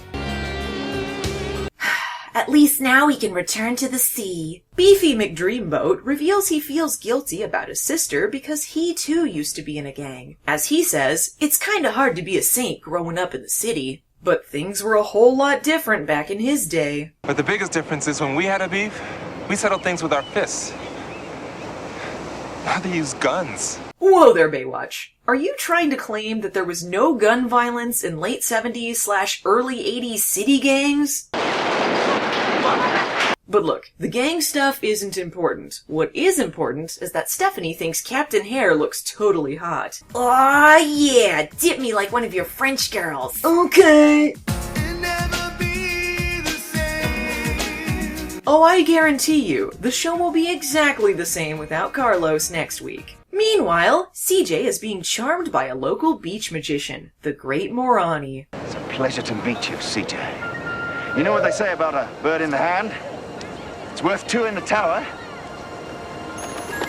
Okay, that last part makes no sense unless he was like stalking her and has a buddy in there. You can even see the shadow from whoever was throwing the birds out. How long were they waiting for that cue? Anyway, Magician Dude is planning on performing a death-defying stunt in the water while looking like the biggest tool in the universe. So far, he's been successful. And I'm not gonna tell you how to do your job, dude, but I don't think your life is worth risking for an audience of 26. I also want to commend this small child's haircut. Not gonna lie, this stunt sucks. Once he jumps in the water, they can't see shit. It's just them staring at the ocean for 6 minutes. But besides that, his magic secret is hiding a key between his toes, which barely qualifies as a magic trick. And he fails at the one part of the trick by dropping the key. How bad is he at his job? You know, CJ, you could have just grabbed the other key from that lady's boobs and saved some time for yourself and the audience.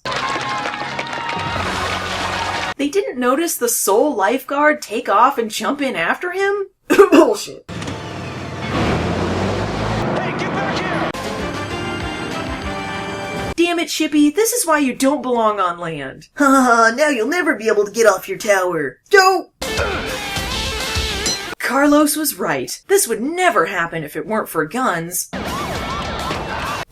Mitch totally just takes him out with a car door. Stephanie wants Carlos to be transferred to Baywatch permanently, but Mitch says they can't afford more personnel and decides to make fun of her crush. The crush which, might I remind you, Mitch set up in the first place. But uh-oh, it turns out Carlos was hurt in the fight and will be out of commission for 9 months. I'm gonna assume part of that was a hit to the head that made him forget his thing with Stephanie. Oh well. Easy come, easy go. He's not dead. He's not dead. What an asshole!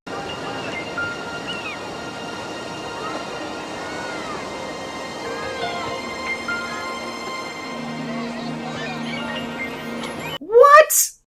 Next time on Baywatch, Baywatch hosts the Special Olympics. Don't stop believing.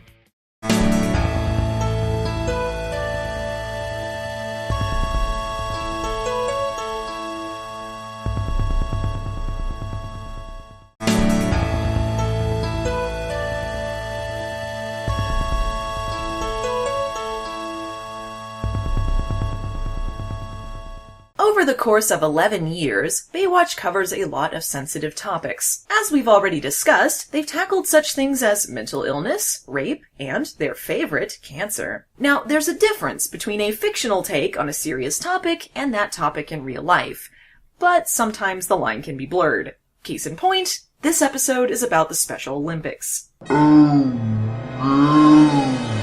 I want to be clear here. We have fun on Baywatching, but it is never my intention to be hurtful toward people, and this episode is centered on and casts kids with disabilities. When I make fun of anything in this series, it is always meant to be at the expense of the show, and I don't want you guys thinking for 1 minute I'm making fun of the Special Olympics. But also, that brings me to my next point. People often ask me if there was a genuinely good episode of Baywatch, and when that comes up, I always direct them to the child inside. The Special Olympics were actually fairly involved with the production here, and you can tell a lot of care and effort went into how they were portrayed. I think it was really awesome of Baywatch to cast special needs actors, and the entire thing is harmless fun. I really don't have any complaints about how this episode was handled. So you see my problem here. I'm gonna try and be funny for y'all, but this is gonna be a bit of a challenge. So without further ado, here's the child inside. I'm old. Time to do something stupid. Okay, I might have to partially take back what I said about this being a genuinely good episode. I don't know, let's call it like 95% genuinely good. This is Stephanie. What do you want? My husband is old and I'm old and he's in the water. Yeah, okay, this episode is running a little short. We'll be right over. To be fair, old man, this rock was here before you. Really, you're the one at fault. That looks great. You guys did a terrific job. Thanks. We're just gonna stand here completely naturally now. Dad! Hubby! Hey, I made this for you in school. What? During what class was he required to make a vegetable mobile? Is Hobie just screwing with him now? 90% genuinely good. That's when Olympic medalist Mary Lou Retton shows up at Baywatch headquarters, as you do, who apparently is friends with Mitch. When did this happen? They don't explain their friendship origin, so I'm just gonna assume they teamed up during his Navy SEAL days, and she used her gymkata to save some hostages. Anyway, Mary Lou Retton is here to host the Special Olympics, thanks to Mitch's enticing offer. If she hosts the Special Olympics, he'll give her her own vegetable mobile. Now, we've got a lot of planning to do, and Stephanie said she would help coordinate, so why don't we meet at my house tonight for dinner at 8 o'clock, huh? You cooking? Mm-hmm. I'll bring pizza. Don't you dare insult my cooking skills, Olympic medalist Mary Lou Retton! You're a gymnast, not a stand-up comedian! LOL. Mitch is so mad he can hardly hold on to his pizza. Matchmaker, matchmaker, make me a match. Mary Lou pairs up Stephanie and Mitch with a couple of troubled kids participating in the games in the hopes they'll have a positive influence on them. Why she picks Stephanie and Mitch, the most pettily competitive people in all of California, I don't know. Cue lots of hugs.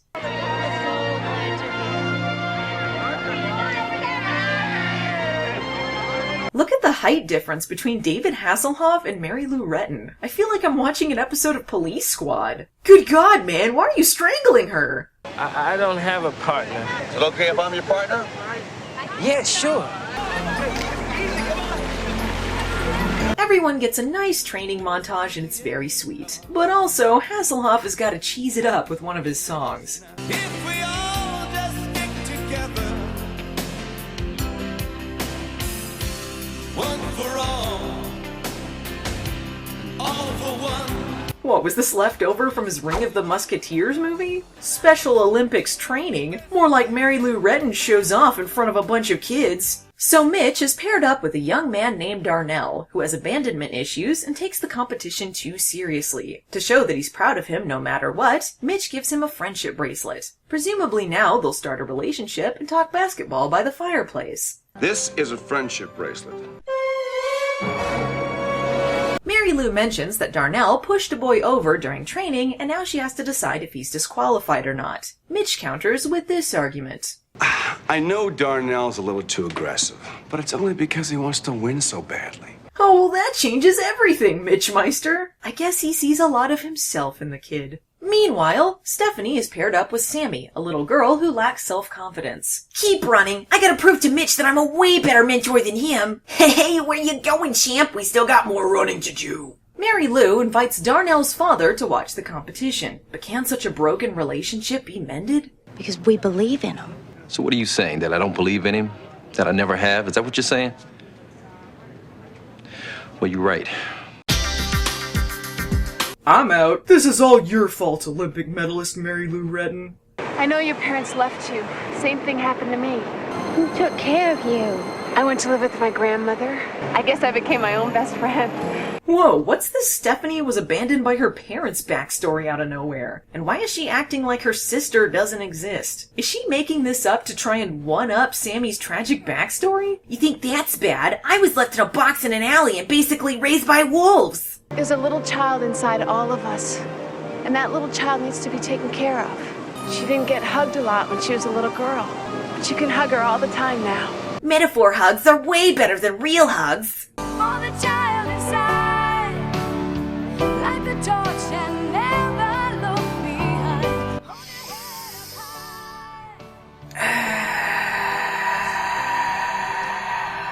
Darnell does the right thing by helping Sammy up when she falls during a race. Making it real hard to make jokes, episode! Can you stop touching her, Mitch?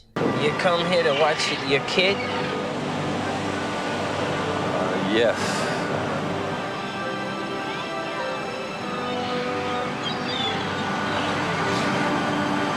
That's your dad. Awkward.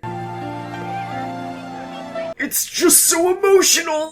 Hey, Mitch, I noticed your kid lost to my kid. Shut up. All right, everybody. Thank you for coming. All right. I can't believe how much we were part of this episode somehow. Next time on Baywatch, Eyebrow's old motorcycle girlfriend is targeted for murder. Meanwhile, Hobie dreams about a music career. Rock on!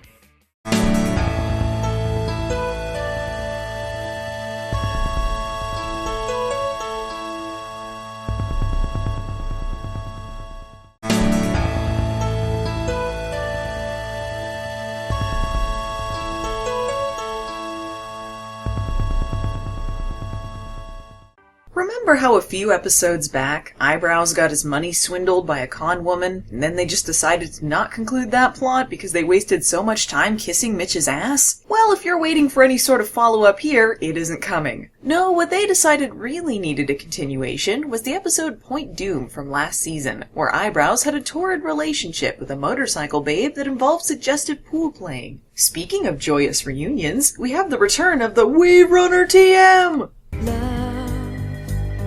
Is missing.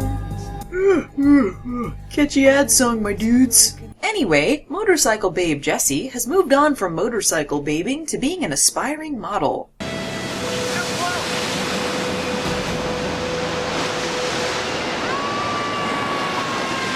She's got to stop humorously almost dying like this. Looks like it's time for a reunion flashback. Tiddly-doo, tiddly-doo, tiddly-doo. My name is... Don't tell me. I don't want to know. Wow, that sure was unnecessary. Mitch pretends he does anything remotely like a lieutenant anymore, while Stephanie, I don't know, does her nails, and he volunteers Matt to supervise the video shoot and prevent further accidents on account of neglectful guy. The producer, director, whatever he is. Messed up take or bad dialogue? You decide. One thing's for certain, Eyebrows is about as solid on the details as we are. I can't think of anybody else I'd rather have protecting me. It's true, boom mics follow her everywhere. Jessie says she was worried about meeting up with Eyebrows again since she didn't want to complicate things. But like Eyebrows responds, he's a very uncomplicated kind of guy. Well, don't worry. I'm a very uncomplicated kind of guy. Matt, what are you doing? I'm complicating things. Speaking of which, here comes trouble. How dare he? Nobody cheats on me but me. That girl that you were talking to, she looks really familiar. Who is she? Were you even in that episode? That's not the point, but no, I just magically know when someone's a recurring character. I know I rag on this a lot, but you really can't have either of these characters try to take the moral high ground at any point in their relationship when they started out by cheating. But I suppose it's fitting that Summer is worried, since Eyebrows does have a history of being a French dip. Is he channeling Jimmy Slade here, or is it just his naturally befuddled expression? But uh-oh, SpaghettiOs! Something dark is going on with Jessie and the producer, director, whatever he is. Meanwhile, let's get to the real meat and potatoes of the episode, the clear A-plot, and that's Hobie buying himself a keytar. Fuck yeah! So let me give it to you straight. Jeremy Jackson decided to use his Baywatch fame to springboard himself into other projects, and he parlayed that into a music, air quotes, career, air quotes. This began in 1994 and pretty much ended in 1995, with the exception of a single nobody cares about. 5 months after this episode aired, he dropped his first album. Here's the title song.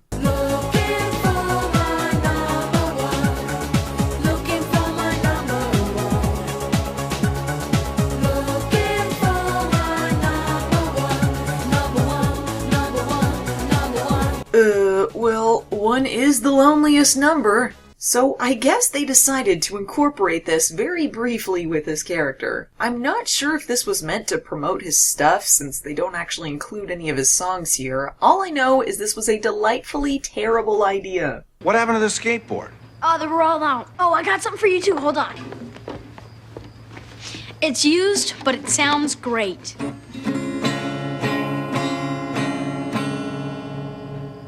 I told you to get me a skateboard, you son of a bitch!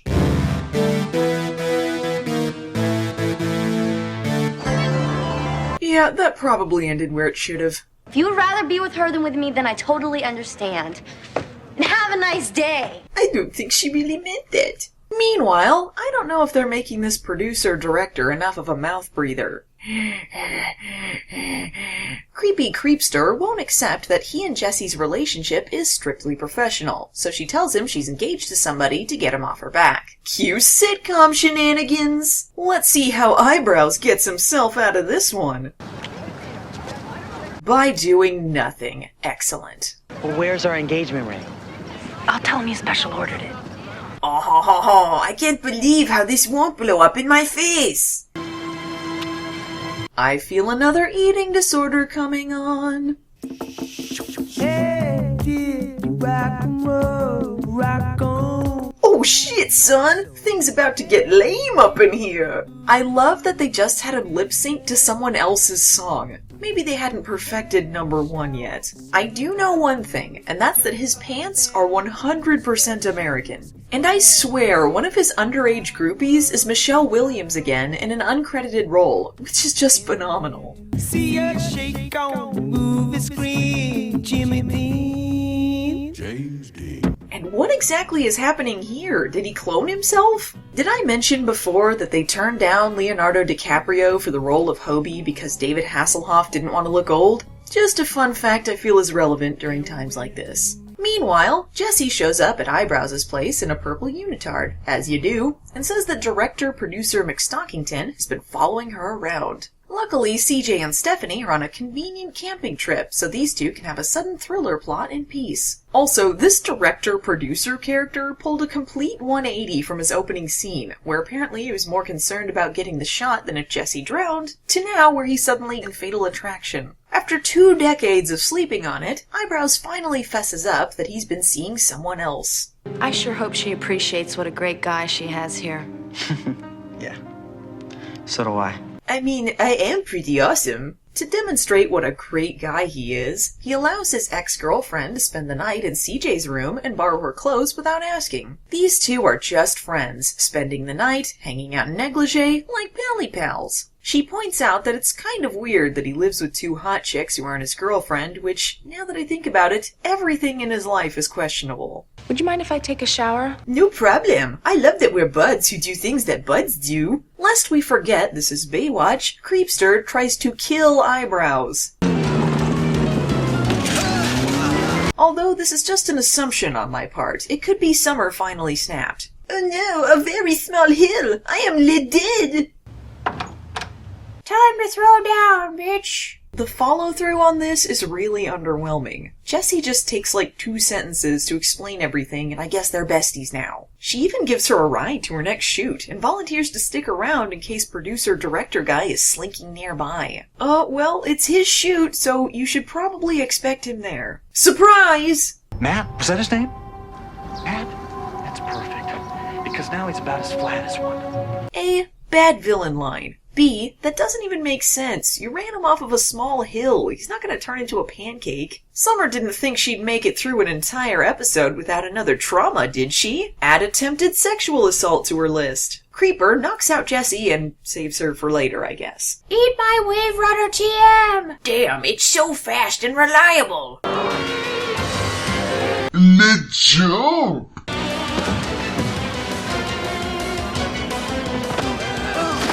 They fight, and suddenly they're in water shallow enough to stand in. Eyebrows wins, like you thought he would, and then suddenly they're back in deeper water. Love those water toys, don't you?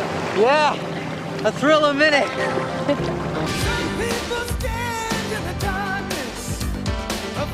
To wrap things up, Mitch toys with the guitar Hobie bought him, and then television history. He fantasizes about being a rock star, and by that, of course, I mean he imagines footage of David Hasselhoff concerts for 2 straight minutes until the credits.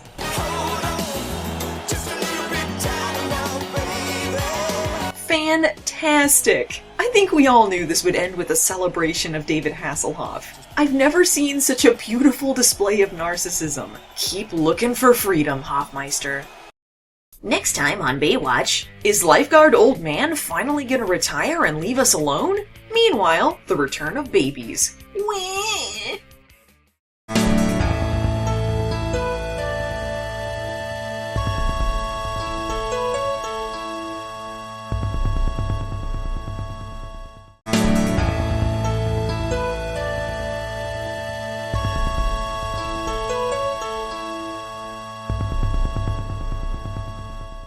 I give lifeguard old man a lot of shit, and for good reason. He's one of the most boring characters on the show, contributing nothing on his best days, and giving us episodes like this on his worst. And this is nothing against the actor, he's just given zip to work with. So here's the good news. This is the last time we'll be seeing lifeguard old man. Woo! Bad news, this episode's all about him. Get your prune juice and your Werthers at the ready, we're going in. Well, that was 15 seconds worth of excitement for today. I'm bushed. Matlock is on. I'll race you back. Some water skiers are surfing too close to shore, and you know how that goes. As soon as a rule is broken, near death is imminent. Looks like the mustard came off those hot dogs, all right. You said it, old man. The two old men step in to help before Eyebrows shows up to do some rescuing. What the hell is that thing? It's a flotation device. Flotation device? Why, back in my day, we'd have to hitch a ride on the nearest ichthyosaur and we'd like it. These two are here for the reunion of the Red Knights, Baywatch's original lifeguards, which includes lifeguard Old Man, who has been patrolling the beach since 1870. I can't believe you kept all this stuff in your attic. It's like finding buried treasure. Did you wear this on your first surfing safari? Genuine question. Did Lifeguard Old Man ever want to be there? We meet Lifeguard Old Man's niece, Prego where this is going, and Mitch, not one to be picky, immediately starts macking on her. David Hasselhoff is so proud of his improv joke, he uses it twice. It's a boy. Yep. It's a boy.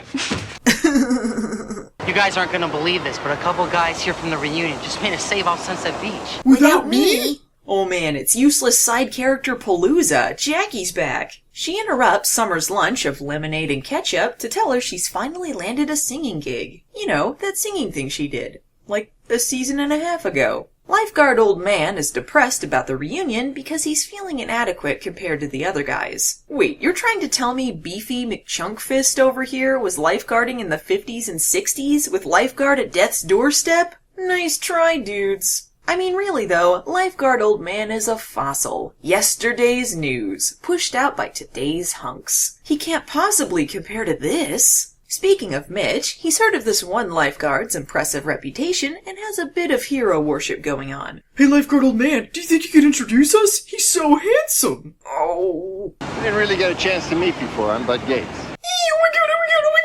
I know you heard your share of stories about the old days, but it really was a special time. It was almost like the beach was... No! Back in the day, men stood by giant surfboards and posed for no one. Ah, those were the good old days. That is, until Hitler showed up. I didn't add this music, guys. They really scored this with Ordinary World. I mean, it doesn't make Lifeguard Old Man any more compelling, but at least they've got a sweet tune. This episode is essentially about Lifeguard Old Man dealing with being an old man and wishing he could recapture the days of his youth. So basically, he's the window into Mitch's future. Speaking of which, oh man, bringing out the jean vest again. Slick as a whistle. Yeah, I'm pretty much the coolest. And let me tell you, if you thought it was ridiculous when Mitch had a bully at his high school reunion, wait until you get a load of Lifeguard Old Man's bully, Corky Calhoun. Well, look who's here. The Red Tights. The Red Tights! The ultimate insult! Apparently, Corky here has a reputation for getting kicked off the beach and is mad about Lifeguard Old Man stealing his girlfriend during the Jurassic period. Personally, I'm more concerned with Mitch's terrible lip sync than any of this backstory.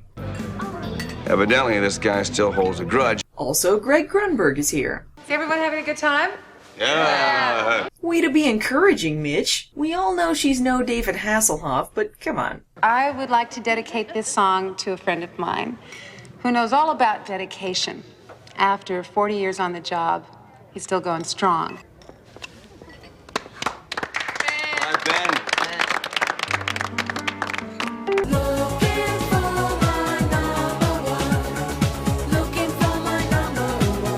Old man fight! I hate this song. Well, I hate you! What time is Candid Camera on tonight? Those books on tape I ordered came in. I gotta go. Mitch has gotta get in on this old man fighting action. Oh, you're not old. You're good.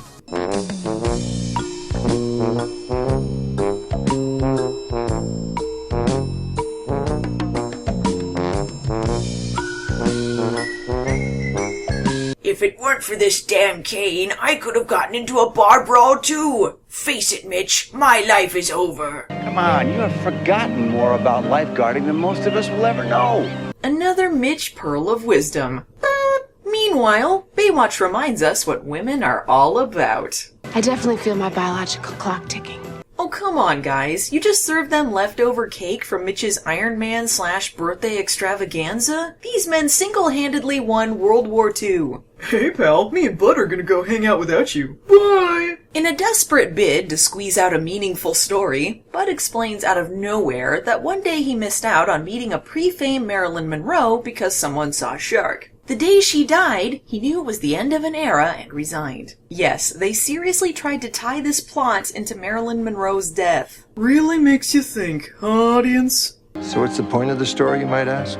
Now's the time for a good pantsing story. You remember when you were putting the moves on Grace Kelly? And Bud and I relieved you of your swimming trunks? Thanks a lot. I'll tell you, it was a classic pantsing. And the most likely to be pantsed award goes to Lifeguard Old Man. Congratulations! Man, Bud is so cool. Hold it, baby patrol! How do babies work? Can I eat them? The woman gives birth through a bathing suit. That's quite an impressive feat. It's a little boy! Booyah! I called it! My birth! TV pregnancies are great. Shoot that baby out and that stomach instantly disappears and you're walking around fresh as a daisy. I accept this award on behalf of young people everywhere. May our lives be prosperous and our wardrobes be denim. Oh, and Lifeguard Old Man resigns or whatever. But with one final rescue, can he go out on top?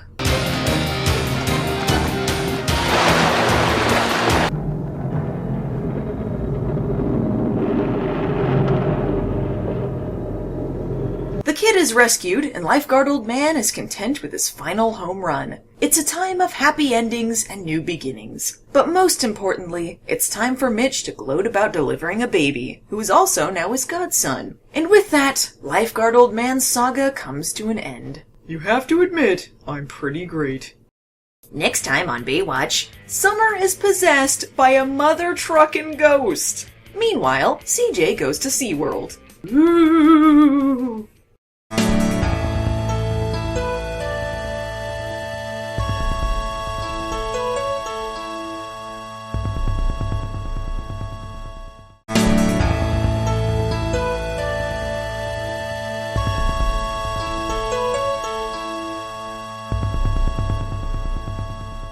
It's that spooky time of year, folks. October's coming up, leaves are turning orange, and Baywatch is having a random supernatural romp. I hate to be the bearer of wonderful news, but this is a 2-part episode about a ghost. And I'm not talking about ambiguous, Kirby-murdering, dead sister-reminding ghosts that might be escaped mental patients. I mean, without a doubt, this is a paranormal entity that the lifeguards of Baywatch must face. I know this show has had full-on alien abduction, but they've never dedicated so much screen time to something so blatantly absurd. It's as breathtaking as it sounds. Say what you will about Baywatch, but they're a master at period pieces. Slap some sepia tone on a beach and voila! 1943. Never mind? Hello, it's me, 1940 summer. Keller Deller. Oh yeah, did I mention this was summer-centric? And a vacation episode? We're going all in, folks. Hey, sugar, are you rationed? Toe to tip, that's a 1940s socialite. Can't you tell? Do you love me, Diana? Rupert, with all my heart. It's like I've been whisked back in time. And stand like mannequins. And fade. To sum things up, these two, Rupert and Diana, are madly in love, but Diana is married to someone else. They make a pact to go away together. Forever. Meanwhile, 1994, Mitch and Toby are planning a trip to San Diego, where they'll be meeting up with Mitch's brother Buzz and his son Kyle. Y'all remember Buzz, the beach nomad? The show helpfully shows us a clip to remind us of Kyle's rapscallion nature. Hey, I'm gonna pop a chill. What's a chill? A beer. Ah, the classic What's a Chill scene. And who could forget when Mitch confronted Buzz about, huh? Who's this guy? How come you never told me about him? I suppose because his mother never said him. anything. No offense or anything, but, sure? That he's my son? Yeah. You ought to see him serve. No offense, but I mean, are you sure He's my kid. You wait till you see him on a board, man. I remember when my brother became a completely different person, and we had that conversation on a pier during the day, and I had on my cool jean vest, and the acting wasn't as good. That sure was how it happened. Man, look at you! You're big! I have no idea what I'm supposed to be focusing on. Meanwhile, Summer's being jealous of her oafish French boyfriend again. Oh, kids these days with their fanny packs and their Discmans and their unhealthy relationships. All these girls from your past, Matt. It's funny how they just keep popping up. How dare you have a life before me? Ah! Anyway, whatever. A team from Baywatch has been invited to San Diego to demonstrate some lifeguard stuff, and whoever has the fastest Wave Runner TM times gets to go on the trip. This will, of course, only include our main characters. Oh, and I guess these two women who missed their high five in the background, but we're not going to be seeing them. This is Mel Dawson of the Coronado Island Lifeguards. How you doing? I'm Matt. Denied! While the San Diego lifeguard talks business, Summer dazes off. But this isn't her usual stoned expression. She's actually distracted by a man watching her from afar. Or is he? Could it be a ghost? Yes it is. Hello? Très sexy. I will look great in this. Oh, he's so unappealing. Sacre bleu, we almost died. Oh well, fun montage. Question time. Is CJ gonna be involved with the main plot, or will she be relegated to yet another side story involving a romance with someone in a random profession? You guys have marathoned through these recaps, you know the answer. CJ goes to SeaWorld and meets a handsome dolphin trainer, who looks an awful lot like Jill's jilted volleyball ex. Why does she start this scene playing with a dolphin alone? Does SeaWorld just let anyone in with the animals unsupervised?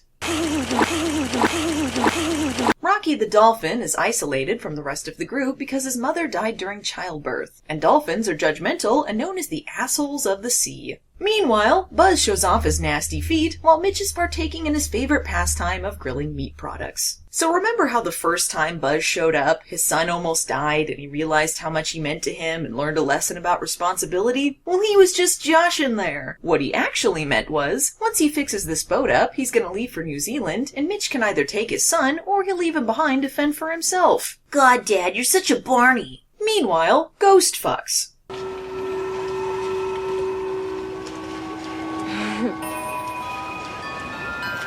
So, that's the thing that happens? You're acting really weird, Samir. Alright, girls, real talk. How great is it that we get to vacation and work at the same time? Did you go shopping in Tijuana? No. I went to SeaWorld. SeaWorld? Ha, I love it. Even Stephanie, queen of the squares, thinks CJ's plot is lame. He works at SeaWorld with a marine mammal rescue program. And he also performs in the shows. He's smart. What's up with Sugar Nips over there? She's just being haunted by a ghost or something. She's fine. That's not really a joke, guys. I'm just paraphrasing how it literally happens. Summer starts spouting off some bullshit about ghosts, and we just fade away because neither of them care. Oh no, I'm alone and vulnerable in my nightie. I hope no ghost tries to have sex with me again. Questionable, Baywatch. Super questionable. While looking through her Polaroids, Summer notices a ghostly presence in one of them. I don't know, it's no orb, but I guess if you squint you might see something. Now, just because your Polaroid of a figure you can't explain spontaneously combusts in your hand and then said figure appears in your mirror, doesn't mean there's a ghost involved. This is a book about the hotel. Supposedly it is haunted. And that's all it takes to convince Stephanie, I guess. Congratulations, you've come across the first hotel to claim to be haunted. That automatically means it's true! As the legend goes, Rupert fell to his death at this hotel after having an affair with 1940s Summer, and no one knows for sure if it was suicide or murder. Spooky! I can't believe I let this ghost feel me up. I have a question. Did the writers just really hate Summer? Every week she's saddled with like 7 new mental scars. Meanwhile, Mitch and Buzz are on a brothers-only sailing trip when tragedy strikes. Typical surf nomad. It's alright, I'm okay. I was wrong. Mitch jumps in to claim another save, and that boat just books it out of there. This might be a bad time to ask, but I have an illegitimate daughter I was thinking of abandoning too. Can you take her? Buzz, you're not a nice person. Part 2. Is the German title for this Spookum Hotel? Rock on, Camel! Summer, There's no such thing as a ghost. Oh my god. Really? If all it takes to make him throw out everything he knows and start believing in ghosts is a wobbly picture frame, why wasn't he convinced when that same picture frame nearly killed them in part 1? That's not even as impressive as the other time. You could say it was wobbling because of the wind or some heavy people in the hallway. Ghost busted. Speaking of detective work, Stephanie did some snooping and found out that Diana is still alive. So really, there's no connection here between Summer and 1940s Summer. They're just coincidentally timed doppelgangers. You're a very lovely girl. Thanks, 1940s me. Diana explains that she and Rupert made a suicide pact to jump off of the hotel, but at the last minute she chickened out. So now Rupert is a vengeful ghost. As you do. Geez, this lady hasn't been in a plot this ridiculous since she was killed by a flying cat in Strays. Meanwhile, Mitch and Buzzy are in some kind of pickle. Luckily their sons are out there and will realize they're missing when they don't show up on time. Well, I don't see him. You hungry? Kinda. Let's go grab a burger, dude. Alright. I sure hope Hobie isn't eating any burgers without me. Why'd you stop? I'm exhausted. So shut up. Jeez, you're so whiny, Buzz. Quit making this about you. What about me? Meanwhile, CJ and Hot Dolphin Trainer rescue a beach dolphin who's just given birth and can take care of Rocky. And much like Eddie, Rocky is super into mother figures. CJ says she's considering staying here in San Diego. Yes, she's fallen in love with Rocky. But can such a romance ever be? Or maybe she knows the audience is catching on to the fact that despite Pamela Anderson being the face of Baywatch, she's not really that involved. I gotta remind you guys, she's not gone on one date with this guy. He's the first guy I've ever met that I could actually see spending the rest of my life with. This is highly irresponsible, CJ. Unless you can get me a hot dolphin trainer friend, then it's okay. Continuing her role as random supporting character who moves forward everyone else's subplots, Stephanie encounters Hobie and Kyle, who mention their dads are missing and burgerless. How are those two doing anyway? Let me go. Save yourself. Now shut up! Coast Guard Schmoast Guard. Looks like I've got to do everything around here. All we need to crack this one is a little women's intuition. It's them! The ocean's not so big after all. We'll be okay, Buzz, as long as Stephanie isn't the one to rescue us. My save! Oh, dingleberries! I've been seeing someone for quite some time now. Her name is Finns. She's really into fish and doing tricks. I'm sorry, but it's a committed relationship. Figures. Every guy I meet is either gay or into dolphins. Way to respect his boundaries, CJ. Rupert Mansfield's soul has refused to accept its own death. He's remained here waiting for Diana to join him in the world beyond. Matt, he thinks that I am Diana. I think this freeze frame of Eyebrows' face pretty much sums up the audience's reaction to this story. Summer concludes that she must convince Rupert that she's not Diana, otherwise he could haunt them forever. They have no evidence in the slightest that he'd followed them from the hotel, especially since the actual Diana has been safe for 50 years. Plus she could, try and noble up her goal by telling him to move on rather than throw the old lady under the bus, but whatever. And you thought it was tough competing with Slade. Not really. Oh no, here I am again. How do I keep ending up in this position? Let's be real, guys. Summer's just really into ghost sex. Rupert, please don't make me feel this way. Stop, don't come back. Somehow, Sherlock Eyebrows isn't able to figure out that when Summer doesn't meet him in the lobby, it's a possibility she's still in her room. Whatever happened with her and that ghost? I'm glad random San Diego lifeguard is way more invested in Summer's ghost story than her boyfriend is. Eyebrows is finally clued in when he sees Summer about to take a dive off of the balcony. That's right, guys. Summer has been possessed by a ghost. Summer has been possessed by a ghost!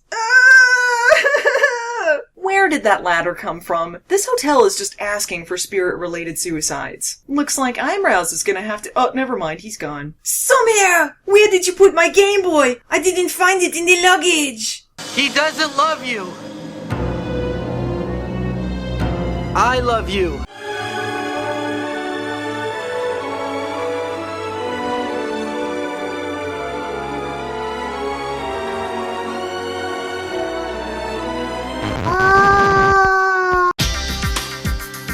Don't let me fall into the blue screen. I have so little to live for. I always wanted to feel like I've been transported into an FMV game while watching Baywatch, so thank you guys. I could try using both hands, but that would be inconsistent with what we've already shot. You're macking on my girl, bro. Look at me, I've conveniently died, and in this very same, in no ways 1940s dress. Ew, no way, you're old. Oh yeah? We'll take a look at these hoo-haws. Good golly, Miss Molly. And they go off to have ghost sex. You don't remember anything? No, my mind's a total blank. Then everything is back to normal. Who's ready for a big fat moral lesson? I've learned today that as long as I have periodical life or death situations, I fair weather love my son. This was weird, right? You being possessed by a ghost and trying to commit suicide, and then I said I love you, and I guess that meant something? We should probably never talk about this again. I'll never forget him, that's for sure. Next time on Baywatch, a couple of crazy twins fall for Mitch, and things turn deadly. Double your fun!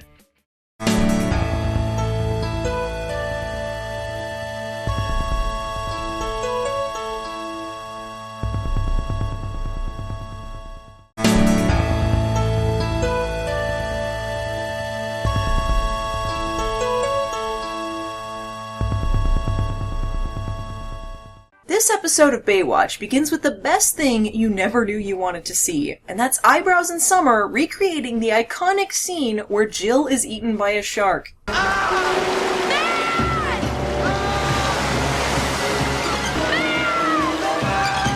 out of 10 show would watch again.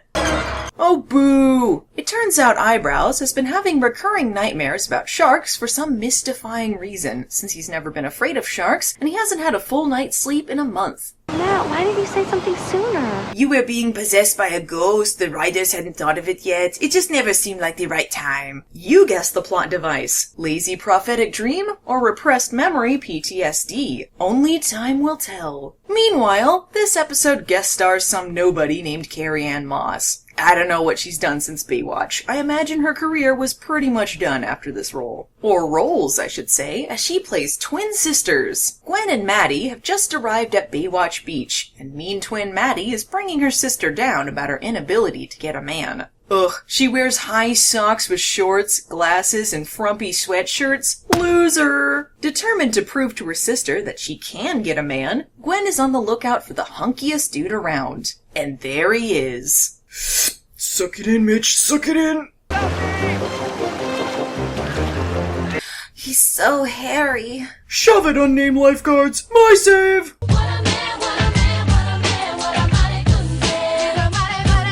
Once the publicity shots are over, though, Mitch is totally gonna abandon the guy for the other two to take care of. My work here is done. Ladies, I might be the most handsome man on the beach, but I've got a job to do. Please, just take my headshot and leave. Gwen's attempts to pick up Mitch aren't exactly going well. She hasn't shown up on his Gazanga radar, which is strange, because if there's one thing Mitch loves in a girl, it's a little dash of crazy. So let's see how Maddie does. Maddie invites Mitch over for dinner the next night, which he agrees to as she acts really sinister.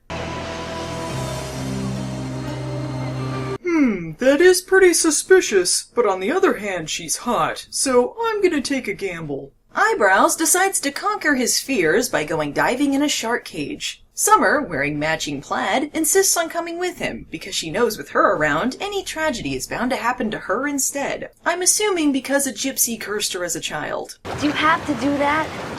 You want to see sharks, don't you? I think this is my favorite guy of the episode. Like, who is he really? What's his life like? I expect this to be covered in the official Baywatch companion. Nice to see Baywatch is getting more use out of their fake shark prop, though. Now might be a good time for Baywatch to educate us about sharks and what the real statistics of being attacked are, but that's not dramatic enough. So instead, the sharks are super smart and really want Eyebrows dead. Help me grab the rope! Well, if you just hover your hand in the air, you're probably not gonna get it. Hot damn, delivery! Thick world.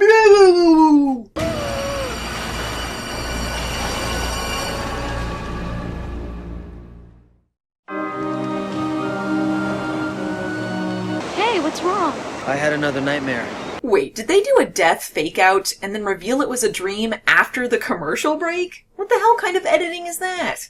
So this time a shark attacked me, right? First Slade with his abusive dad stories, now you with your horrific nightmares. When are you guys gonna get over it? Oh, but then Summer jumps to this conclusion. It's not about sharks, Matt. These nightmares are about us. Our relationship. You feel trapped, caged. So much for the I love you bomb in the last episode meaning squat. And wouldn't that feeling caged thing apply if, like, Summer was the one trapping him in the water? If you want to get all analytical with it, if anything, his nightmare involving neither of them able to reach each other would suggest a lack of connection, or something tearing them apart. Or maybe Summer's a moron. Look at the symbolism. It's obvious. You're afraid to make a commitment to me. As usual, this relationship is on a foundation of steel. Meanwhile, twisty twist, Gwen and Maddie are the same person! Dun dun dun! And having multiple personalities makes you able to throw your voice and muffle it with a door. Why do you have to be so mean? Oh man, dream fake-outs and twin sisters who turn out to be one schizophrenic woman, one twist after another. It's like the inception of Baywatch episodes. Mitch is gonna be mine, all mine, and you better not interfere. You're the one who's interfering, Maddie. So yes, this episode is about a woman competing for Mitch with herself. And I hate to say it because this plot is both cliched and ridiculous, but Carrie-Anne Moss is killing it with her performance. Believe me, I'm starved. I can never turn down the offer of a free meal. Dad, I'm so hungry. Shut up, Hobie. I left you a box of fruit string things. I better go and get everything ready. An hour, okay? Hour's fine. All I gotta do is, change and shower. That was some hour. Within 60 minutes, it went from a clear 2 scoops of raisins to Panama and tsunami season. The weather must have known Mitch was entering into a thriller plot. I hope you like lamb chops. Well, I don't eat much red meat, but, I love lamb chops. That is the most preposterous thing I've heard all episode. He doesn't eat much red meat? Mitch Buchanan, who is rarely seen at home without a burger or steak in hand, doesn't eat much red meat? Mitch Buchanan doesn't eat much— I'm not much of a drinker, but, More lies. Who's fooling who here, Mitch? This wine's pretty good. Did you put extra drugs in it? Okay, let's pretend multiple personalities didn't factor into this. Mitch decides to go have dinner alone with a pair of twin sisters, both of whom are vying for his attention, at their trailer in the middle of a rainstorm. You gotta admit, it's a little weird. Maybe part of the blame is on Mitch this time. And even while unconscious, Mitch tries to cop a feel. Maddie takes Mitch to an abandoned building for some good beach fun. How is it the episode about Eddie's long-lost brother was a more respectful portrayal of schizophrenia? Wait a minute. I don't handcuff myself to soggy mattresses and flooding buildings very much. I made you such a wonderful breakfast. Are you hungry? You must be. I'm gonna put it right here. Are you crazy? Well, if you're offering. Oh, come on, now it's just getting soggy. Sure you want to go in the water? Be a shark out there. Summer is being an asshole. Ah! Matt, there's a floating lack of commitment behind me. Who the hell is Matt? We gotta get Matt out of here! Shark! She just left him behind. Who's afraid of commitment now, Summer? Lucky for Eyebrows, he narrowly escapes the same stock footage that got Jill. Our relationship is saved or something. Back to our other plot in another dimension, Mitch discovers the chilling truth about his date. It turns out Maddie was Gwen's actual twin sister as a child, who she failed to save from drowning, and then turned into her second personality. Twists upon twists! Just to emphasize the seriousness of the situation, Mitch uses the same take twice. Look on the Blindside, Maddie! Look on the Blindside, Maddie! Time is running out. Can Mitch save himself using the old Von Malibu charm? Wait a minute, my lady!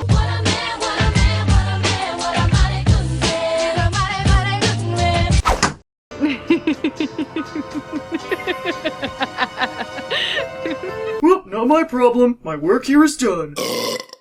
Next time on Baywatch, Mitch falls in love, becomes a murder suspect, and is soon embroiled in a plot of military technology and rogue government. Meanwhile, Eyebrows and Summer move into a boat together. Anchors away!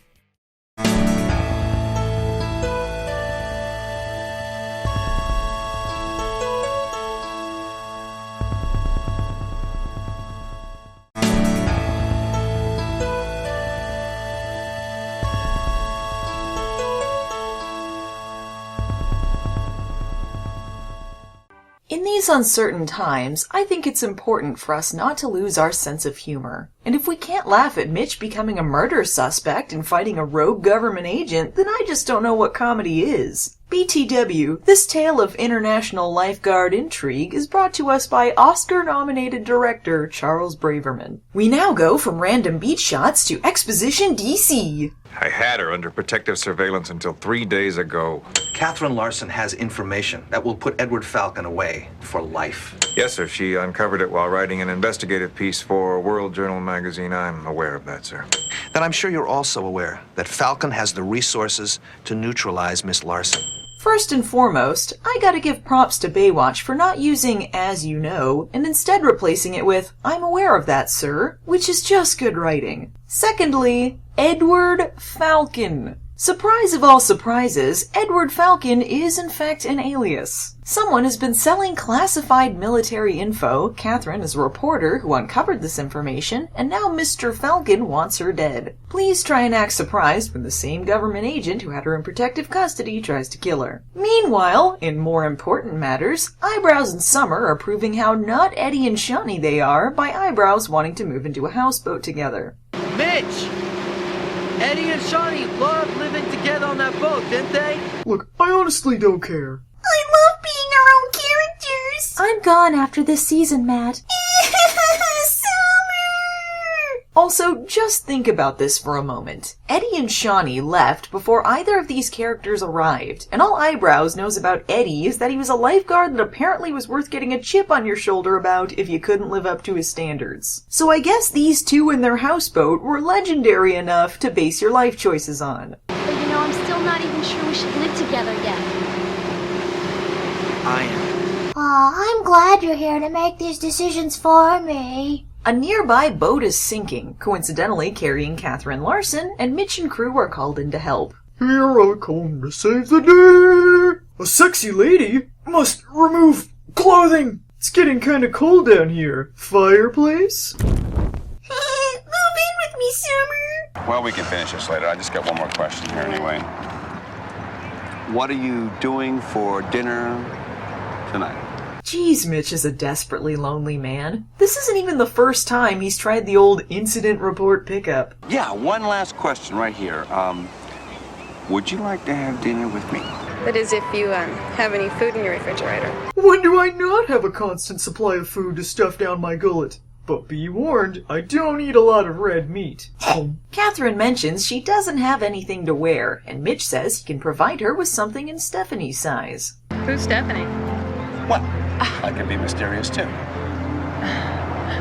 Touché. This is so fucking weird. I'm telling you, Summer, we should pool our money and buy it together.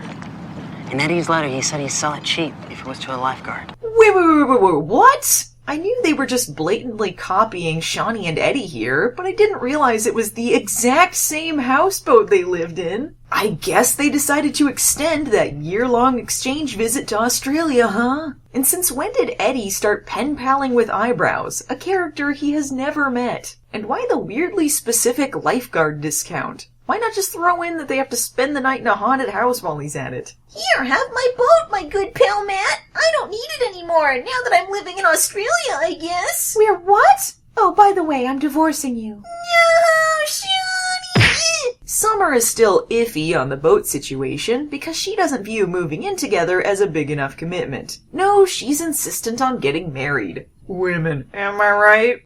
But marriage. Oh, I know. I'm not ready for that either.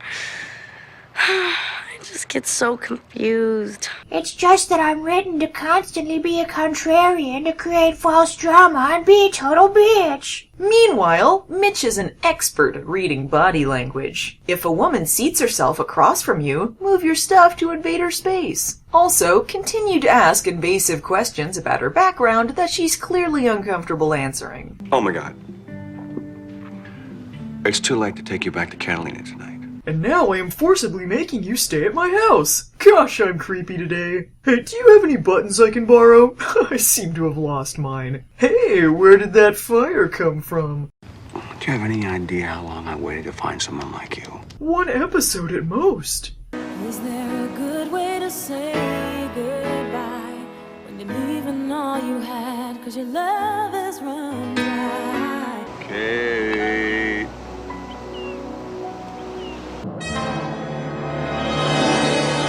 No, you can't be dead! Not after they played a foreshadowingly depressing song as you had the most boring day on the beach ever! I refused a beverage from a roving A&W salesman for you! Live, damn you, live! NBC really wanted the show to be about murder on the beach. The lifeguards would find a body washed up on the beach, and they would become detectives to find out who and how that body was murdered. That wasn't what the show was about. That's really not what lifeguards do. Thank God they escaped NBC's tyrannical reign so they can do the stories they really wanted to do, about murder on the beach. Oh my God, this is hilarious. Mitch should have his girlfriends murdered more often. She died as she lived, massively skeeved out by me.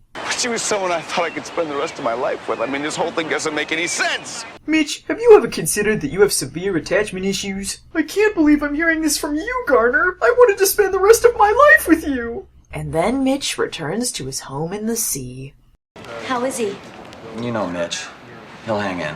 Thanks. Also, who the hell are you? You know, it's rare to find someone you fit together with in so many ways. Oh my lord, Mitch. You knew her for half an episode, had a creepy dinner with her, and then bored her on the beach. This isn't Wuthering Heights here. Summer asks Mitch if he thinks she and Eyebrow should move in together. Yeah, maybe not ask the guy weeping into his dead half-day girlfriend's beach bag about relationship advice. Garner introduces Mitch to FBI agent, the obvious suspect, and explains that he let Mitch root through the evidence to see if he could come up with any clues. I see no police protocol being broken here, because if, say, the last person to see her alive were the murderer, the case might be slightly compromised. Not that anyone could suspect Mitch Von Malibu of committing an opposite save. I hope there are fingerprints on these items, besides yours. Oh shit, my bad, Mitch. But Mitch was so gentle and loving. I don't know why anyone would suspect him of being a murderer. Now it's up to Mitch to avenge Catherine's death and clear his name. Get ready for some real detective work here, folks. He realizes that Catherine's sunscreen is not with the items, and remembers some of it squirting out onto her towel, which he brings to Garner as evidence. I'll let Mitch's own words describe the rest. Now, what if somebody injected some sort of topical poison into the sunscreen and it absorbed through her skin and made it appear she died of a heart attack? That's right, guys, the old topical sunscreen poison. Naturally, Garner's a bit suspect of the whole thing. Mitch, you've been reading too many spy novels. That's sophisticated stuff you're talking about. Mitch, you were right. It was poison. Teach you to doubt Mitch Von Malibu, future PI. Oh my God, I can't believe this. Shady FBI guy was working for Edward Falcon all along. Eat couch, asshole! Chuck! To the hand! Where have all the flowers gone? You girls pick them, everyone!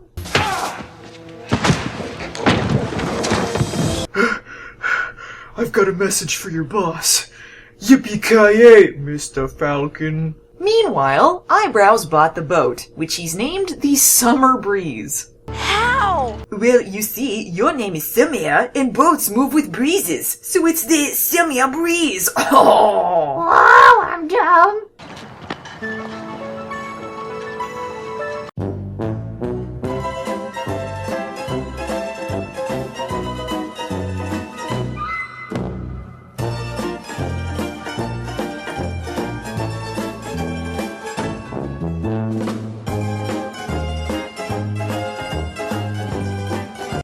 Next time on Baywatch, Baywatch gets their own TV show. Preposterous!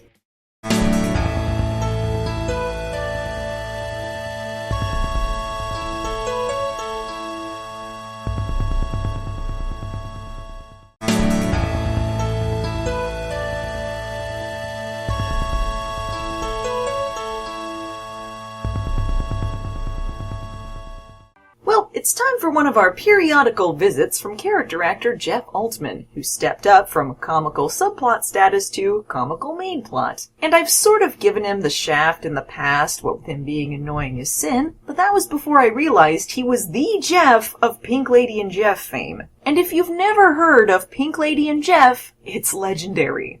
They're hotter than the Odd Couple, sunnier than Sonny and Cher. In 1980, for whatever reason, NBC tried to pitch a variety show starring a cheesy comedian and Pink Lady, who is in fact not one woman, but two. Pink Lady was a Japanese singing duo who spoke no English and had to learn their lines phonetically, so you can probably guess how well these sketches went. Welcome, girls. We've been waiting for you. Thank you, Mr. Huckner. All we have, all my friends do. He's so cute.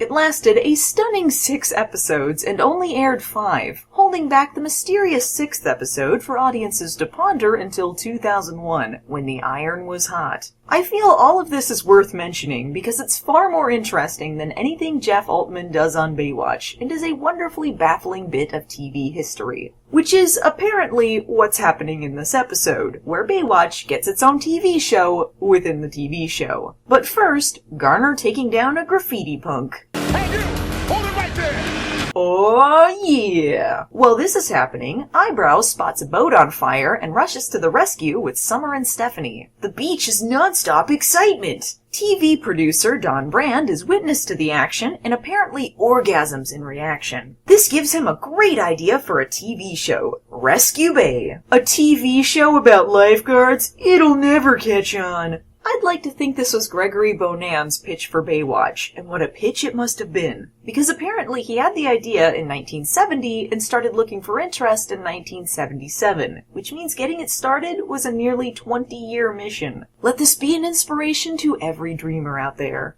After speaking some sort of troll language to this child, Garner defies all laws of physics and logic by taking out the graffiti punk with a kite. Our rescue trio has been slow-moing their way to the boat for 16 years, so Mitch just cuts in to steal some save for himself. A series about lifeguards.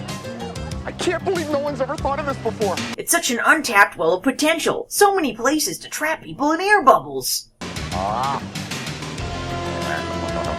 Can I just say, he gets worse with every appearance. Baywatch takes an interesting stance on this, as Mitch and Stephanie are indignant about this TV show thing. This is bad news and exploitative of their profession. You tell 'em, Baywatch. Stephanie says some of them could play themselves though, and she does love attention, so she immediately sways herself to the opposite opinion. Way to keep your moral high ground, Steffers. Lifeguards playing themselves on a TV show about lifeguards? Excuse me, not everyone has the multifaceted talents of Michael Newman. Also, Mitch, you once became an action star because someone saw you do a rescue, so fuck you very much.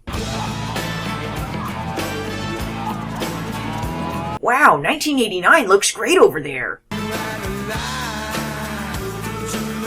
No matter what I'm reacting to, I'm always looking in the same direction. At least he's an equal opportunity ogler. As he fantasizes about Eyebrows' Eiffel Tower, he imagines he's the one doing the lifeguarding. I don't know why they bother having him be 5 different people over the course of the show when he's always the same terrible character. People are not going to come back and watch Rescue Bay week after week unless they like the people, unless they can share their lives. Nothing to do with women in bikinis.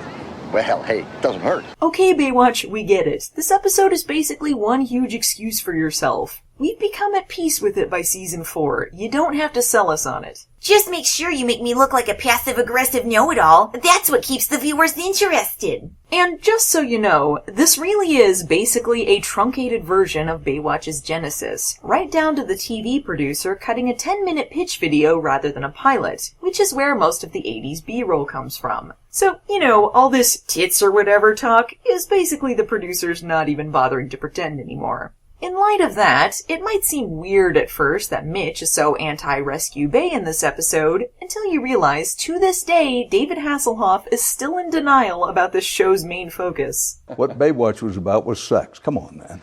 You know what? It wasn't. If you watch my show, we never had anybody go to bed together. You show me one show where we got people going to bed together or something that really intimates like what they do on Dallas or what they do on Nashville or what they do on any TV show now. No, sir. Also, he was totally jealous that Pamela Anderson's boobs were getting more attention than him, which had nothing to do with it. Actually, now that I think about it, knowing the real history of this show kind of makes this episode a little mean-spirited in hindsight. Stephanie is going to audition to play herself after the casting directors, who I think are the actual Baywatch casting directors playing themselves, look at some other candidates, who all happen to be big-breasted blonde women. In real life, that's pretty much exactly what the producers wanted Alexandra Paul to be. She got a lot of flack for being a small-chested brunette, and this also happened. And I did have one of the producers come up to me and put a Playboy in front of me with a picture of a model who had had a breast job. She'd had breast implants that weren't that large, and he said to me, these would look great on you. But those crazy TV antics, am I right? This episode is funny because it's also real life. Before we get too serious, though, I do have to mention one of the best things ever on this show, and that's Garner's egotistical look-alike actor. Garner Ellaby meets Sly Hutchinson. In person, my brother, Law and each other. Holy shit, yes! I cannot stress this enough. Garner has an actor doppelganger named Sly Hutchinson. Sly Hutchinson. These are the rewards that keep me going on this wonderful journey.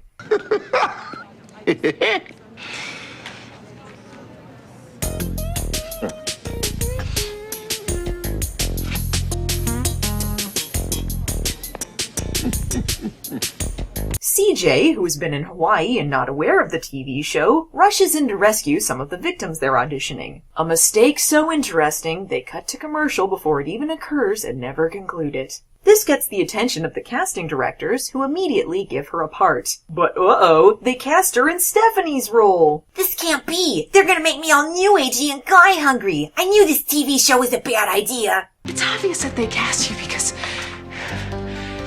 you're blonde and you're built the way you are. That has nothing to do with it. To try and resolve their fight, CJ and Stephanie go to Mitch's and ask him who's better for the part. I hate this TV show, guys, I told you! But I do like making out by the fireplace with my friends. Action! So, Mike, did I catch you on the rebound? No, Sheila. You stole me at half court. Really? Stephanie told the producer guy their basketball foreplay verbatim? And he still thought that should be included? I'll show you bitches who the sex symbol is. Move over. Basketball, basketball, put your balls in my mouth. Meanwhile, Don's found the perfect Mitch. Mitch, I want you to meet Dolph Appleganger. Dolph Appleganger? He's no Sly Hutchinson. Also, the joke doesn't really work when he's not actually a look-alike. Unless he's supposed to be like Dolph Lundgren? But that also doesn't work. I'll be back. He doesn't look like Schwarzenegger either. Nothing about you makes sense, Dolph Appleganger. I feel like now is a good time to bring up that this episode was written by Hugo Award nominee and black belt martial artist Stephen Barnes. Hey, what's this? Sly Hutchinson is hitting on the ladies and putting some swagger in his step? This is no good. This is TV, my man. Look here, if I played you as you, wouldn't be nobody watching the show. You're making a mockery of the beach police profession. Yes, truly, nobody is more accurate to the real world than Baywatch. Garner is upset at Sly's behavior, but he will reap the benefits of being mistaken for a TV star. Making out through deceit isn't a crime. What is up with this? I'm the real Sly Hutchinson. No, I'm Sly Hutchinson. He's the robot. Shoot him. I don't know who to choose. That's it. It's on.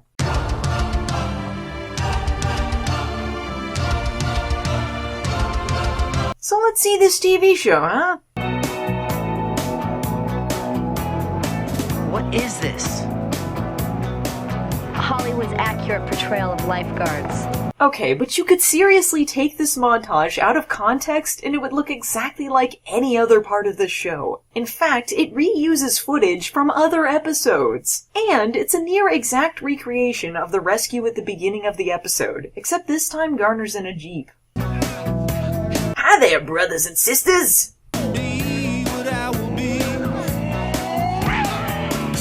I'm sorry guys, but in a show as ridiculous as Baywatch, there's not really any amount of exaggeration that's gonna make your fake show seem even more over the top. That being said, Sly Hutchinson is awesome.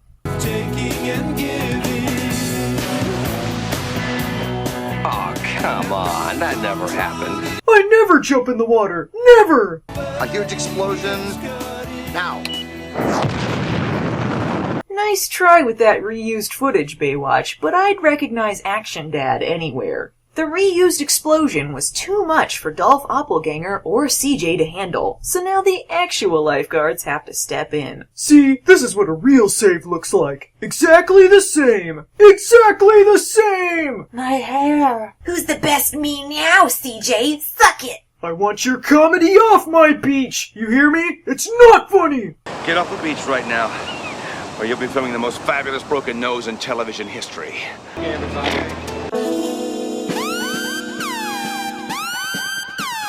May this be a lesson to us all. A show about lifeguards can never exist. This is our blood pact. The contract is sealed. I can't believe someone actually thought of this before me. Gee. Oh, pfee yourself. Next time on Baywatch, Baywatch goes country. Meanwhile, Hobie's friend has a crush on Mitch. Yeehaw!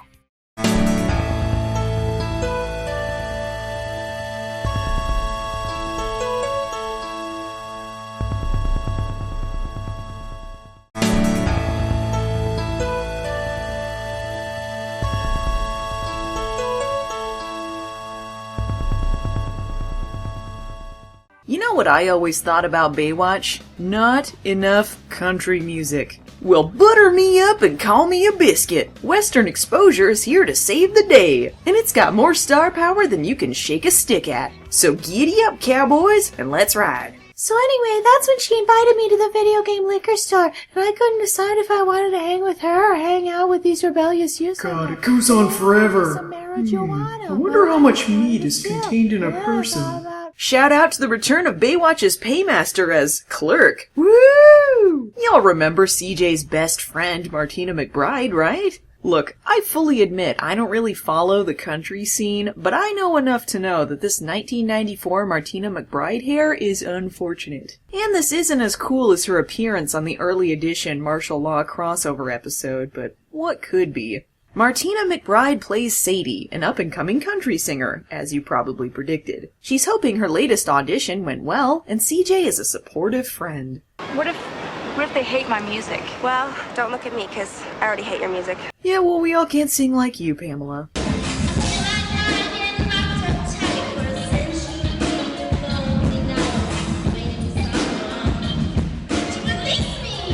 Also guest starring is country superstar Ricky Van Shelton, playing country superstar Jessie Lee Harris, apparently only having the range to play another singer with a 5-syllable name. You'll be surprised to find out that Baywatch is his only acting credit, but great news! His character returns in season 6. But who cares? How the hell did they manage to swing Jimmy Hart? My god, the man, the legend, the keyboard jacket! What's that? You want more children in bikinis? Okay then. I definitely like her. If you really like her, then I'm gonna duck out of sight, all right? Hey, cool, thanks. Have fun. Just kidding. I'm gonna watch from a distance like a creep. Let's just get this out of the way. The B-plot of this episode is Hobie's girlfriend having a crush on Mitch. I'm not saying girls don't sometimes fall for the irresistible Hasselhoff charm, but maybe Mitch isn't helping matters by lounging around making duck lips at her. Well, time to break some hearts. You are one terrific volleyball player. Oh,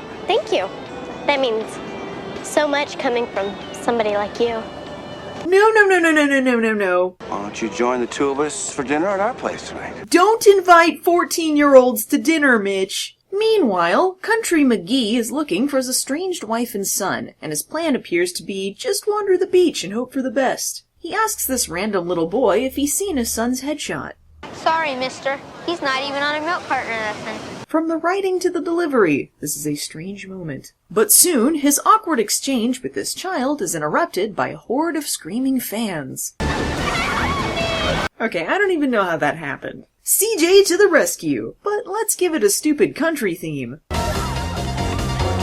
Not even in the water yet, and there's already a wedgie situation going on. Thank God I got my hat back sometime between you pulling me out of the water and now.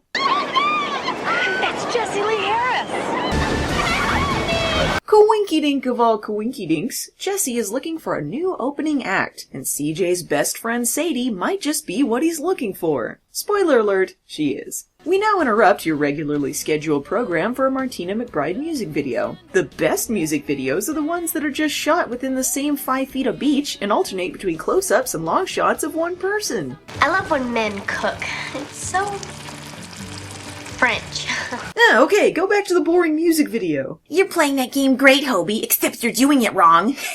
That's okay, though. Give it to me! I don't know what it is about this screen cap, but I feel like it perfectly encapsulates Mitch and Stephanie's characters. Baywatch is pretending that Mitch somehow doesn't know what's going on, which is blatantly untrue considering how transparent this girl is being, and he does jack all to defuse this situation. In fact, he invites her on another double date with Stephanie and Hobie, which is somehow a good thing in Hobie's eyes despite being the exact same poorly thought out thing they just did. You're a genius, Mitch, inviting her to a country club. As soon as Bridget sees Hobie's terrible line dance, she'll be scared away forever, and then Hobie will be mine. What? I just want attention.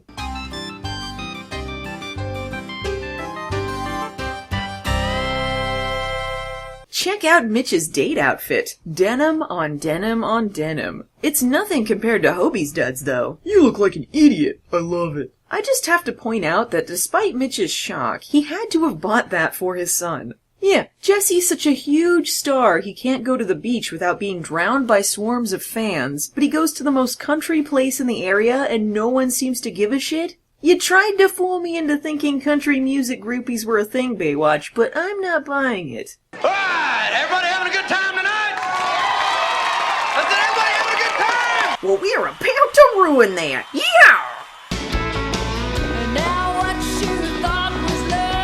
It's worse than I ever could have hoped. And can we sober up the cameraman, please? I sure do love my missing son, but not as much as A&W cream soda. You're not at all what I thought. Really? You're a real dork. Yeah, go get her, Hopster! Bridget called me a dork. Oh, man. Oh, man! Oh, God! A dork! God, that's the worst. I can't even... But I mean, that means I won, right? I get her now? Well, what's your favorite? A&W cream soda. Let it be known that there's nothing that product placement can't fix. Jesse and Mitch have a heart-to-heart about how Jesse's family fell apart because he spent so much time on the road. Mitch points out that families are about compromise. I wish I had somebody to compromise with. I mean, I'm doing it all with Hobie. Yes, Mitch, if only you had someone. Last night at Denim and Diamonds, this little girl came out to him and called him a dork. I would have given anything if his mother could have been there to hold him and comfort him and talk to him. But instead he had me, and I can't damage my fragile masculinity by holding him myself, so instead I gave him an A&W cream soda and sent him on his way.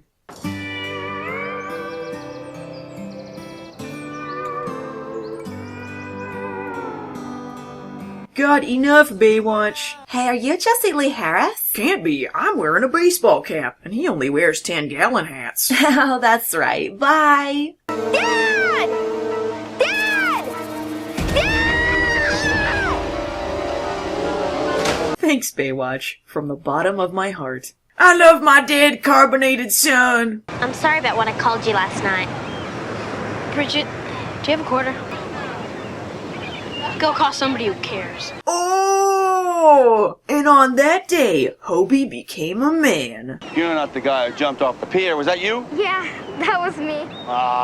Thanks for that contribution, Mitch. Hey, I'm back in the episode.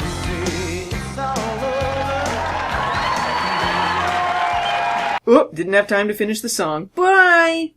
Next time on Baywatch, Baywatch faces its greatest enemy to date, budget cuts. Can past guest stars change the minds of these budget commissioners before the audience falls asleep? Later!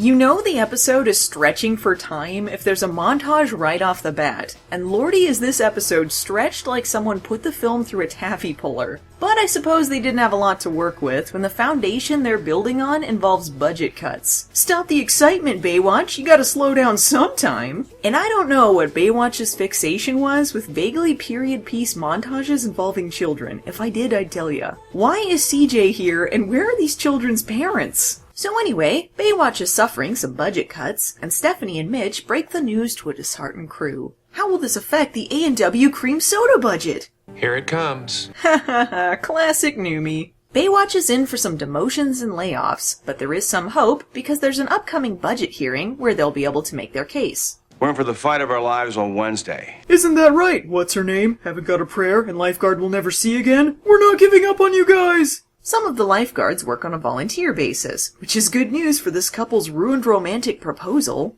Julia, I love you. I want to marry you. David!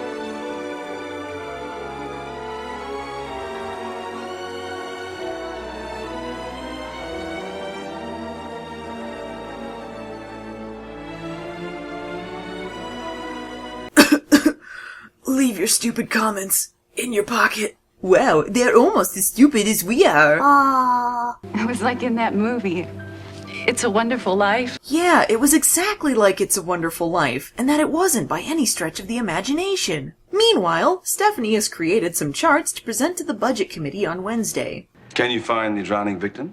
Right there, look. It's definitely him. Look, the striped shirt. That's definitely Waldo. You know, we actually had a bigger budget until I talked to them. I don't know what happened. Mitch suggests that, sure, charts and statistics are impressive, but they need something really dramatic to shake things up, really give them the what for. Stephanie immediately goes to attempted murder. We could put the supervisors in a rip current and let it take them out to sea. I'll go get the rope. What? I mean, if you're not into it, I was joking. It's a joke. Eyebrows and Summer's drowning couple give Mitch an idea. Why not exploit past victims for Baywatch's benefit? Bring in the former guest stars. This includes the little boy Mitch nearly killed and his mom, the chick who broke Mitch's spine, Hobie's homeless girlfriend, Momo, Governor Dixon, who changed his name from Neil to George. Here he is, Governor Neil Dixon. I'm Governor George Dixon. And, Lauren's mom? Whoever the hell she was. I hope you guys are ready for long speeches on Baywatch's behalf, because that's gonna dominate our screen time. That's right, guys, it's a sneaky damn clip show. Didn't expect that halfway into the runtime, but here we have it. Please help. I don't want to be here. In the hospital, when I woke up, there was a marble in my hand that Mitch gave me for good luck. Really, guys? You gonna bring back the lucky marble thing? It's the middle of the night in February. The water was freezing. A fisherman reports a lady in the water off the pier. Time for a wetsuit? Yeah, right. I didn't even have time to think. It was off the end of the pier and grabbed her before she sank to the bottom. I don't know why they gave me a commendation. I was just doing my job. Wow, so inspiring, they literally had no clip of Eyebrows being heroic to show us. And that says something when Archive Eddie gets more screen time. One thing I know about Baywatch now, they sure do love the hell out of this explosion clip. And this is Mitchell. He was named after the lifeguard who rescued me off some rocks that I was stuck on when the tide came in. Even in a clip show, they gotta throw in some ego stroking for Mitch. I love it. If these people are willing to sacrifice their lives, I think we should sacrifice whatever we have to so that they can get their jobs done. We disapprove. Would everyone who was rescued by a lifeguard please stand by the lifeguard who saved you? Oh sure, Stephanie, make this about a save tally. If this show had any sense of realism, everyone would be standing next to Numi. This is all very interesting, Baywatch, but how does this factor into our suit budget? We're all very stuffy, you see. Lifeguards saved my butt. It's scary when you're drowning. Oh my god, so beautiful, so poignant. Here's all the money. I'm going to go call my estranged son. Let's read our letter from the budget committee. Let's see. Ham-fisted beyond belief. Had so many platitudes, it was astounding. What the hell does platitude mean? Did the charts mean nothing?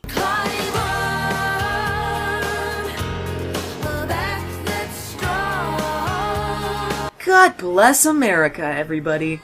Next time on Baywatch, Stephanie has vicarious PTSD. Meanwhile, Vietnam. Get to the chopper!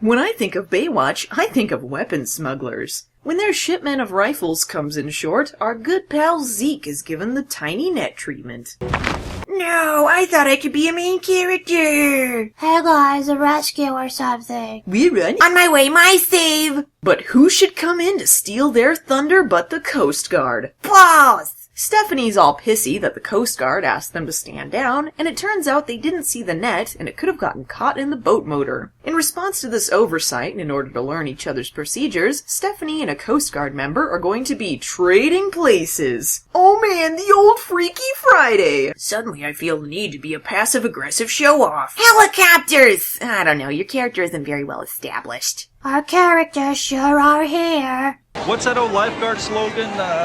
It's not just a job, it's a vacation.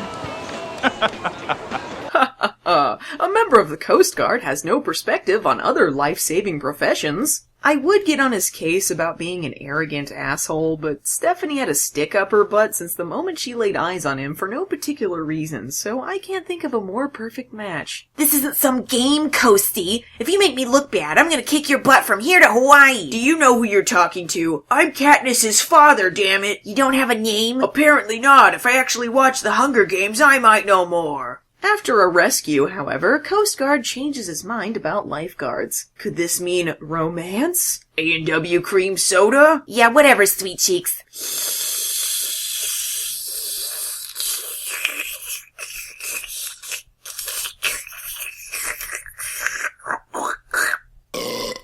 And you'll stop referring to lifeguards as bland weenies and sand peeps. I'm sorry, what? Pepper shaker romance!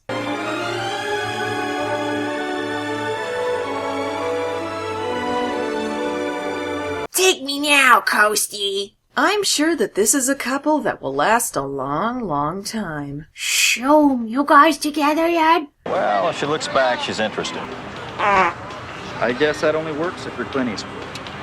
So, what are you doing tonight?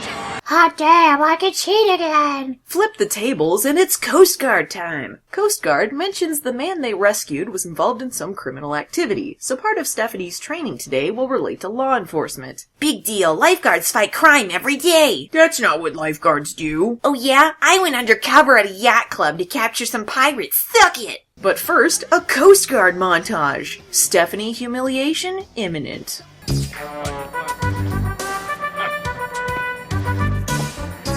Shit, I've got crabs! But the bug up Stephanie's butt is more than just her usual uptight self. She's also getting a repressed memory PTSD plot. We hadn't gone to that well in a while, I guess. I don't know, I lose track. It turns out Stephanie's dad died in a helicopter in Vietnam, a thought which has just now occurred to her since we've seen her interact with helicopters several times on this show by this point. She's also forgotten her sister exists in the process. Presumably, this all happened before her parents left her and she was raised by her grandparents. Also, let me just say, Baywatch and Vietnam are two bad tastes that taste bad together.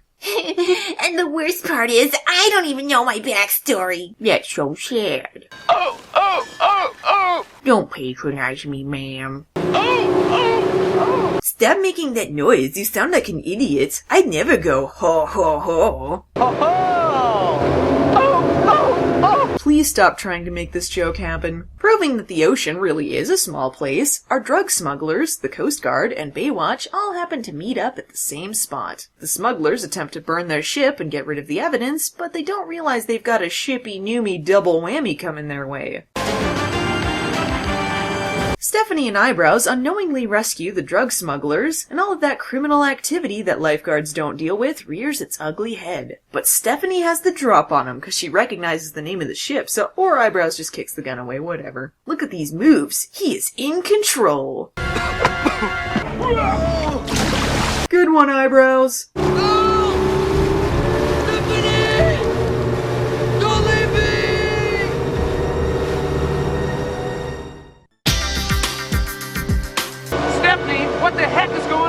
Don't you dare make me say hell, Stephanie. So what is the bad guy's plan here exactly? Hijack the most conspicuous boat in the world, hold Stephanie hostage, profit? You can't touch us with that helicopter, we've got a gun! Oh shit, there are more of you, our bad! Thanks for the assistance, Sugar Lips. I can't help but feel like we're forgetting something, though. Something that might actually help me break through my fear of helicopters, because more important things are at stake. Sacre bleu! Help! There's a completely unnecessary and avoidable boom mic in this shot. Yeah. Next time on Baywatch, will Stephanie continue her relationship with Coast Guard? Meanwhile, diamond smuggling.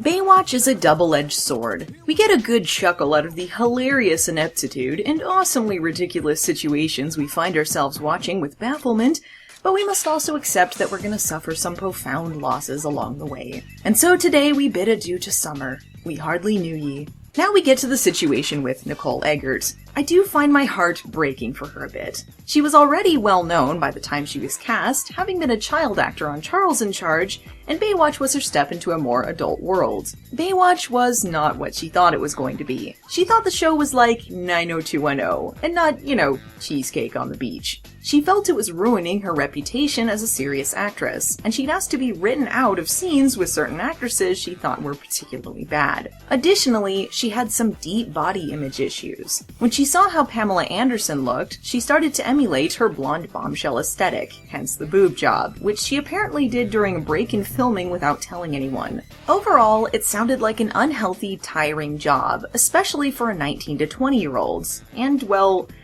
you could sort of tell to look at her. This is not the face of a girl who wants to be there. She asked to be let go from her contract, and this was during Baywatch's heyday. The showrunners begged her to stay, but she stuck to her guns and left by the end of the season. So good for her. It seems like she made peace with her Baywatch past, though, even appearing in the reunion movie, so I feel like things went much better for her after the separation. And she has her own ice cream truck and company. And, that's awesome. Enough of that, though. Let's make fun of this stupid show.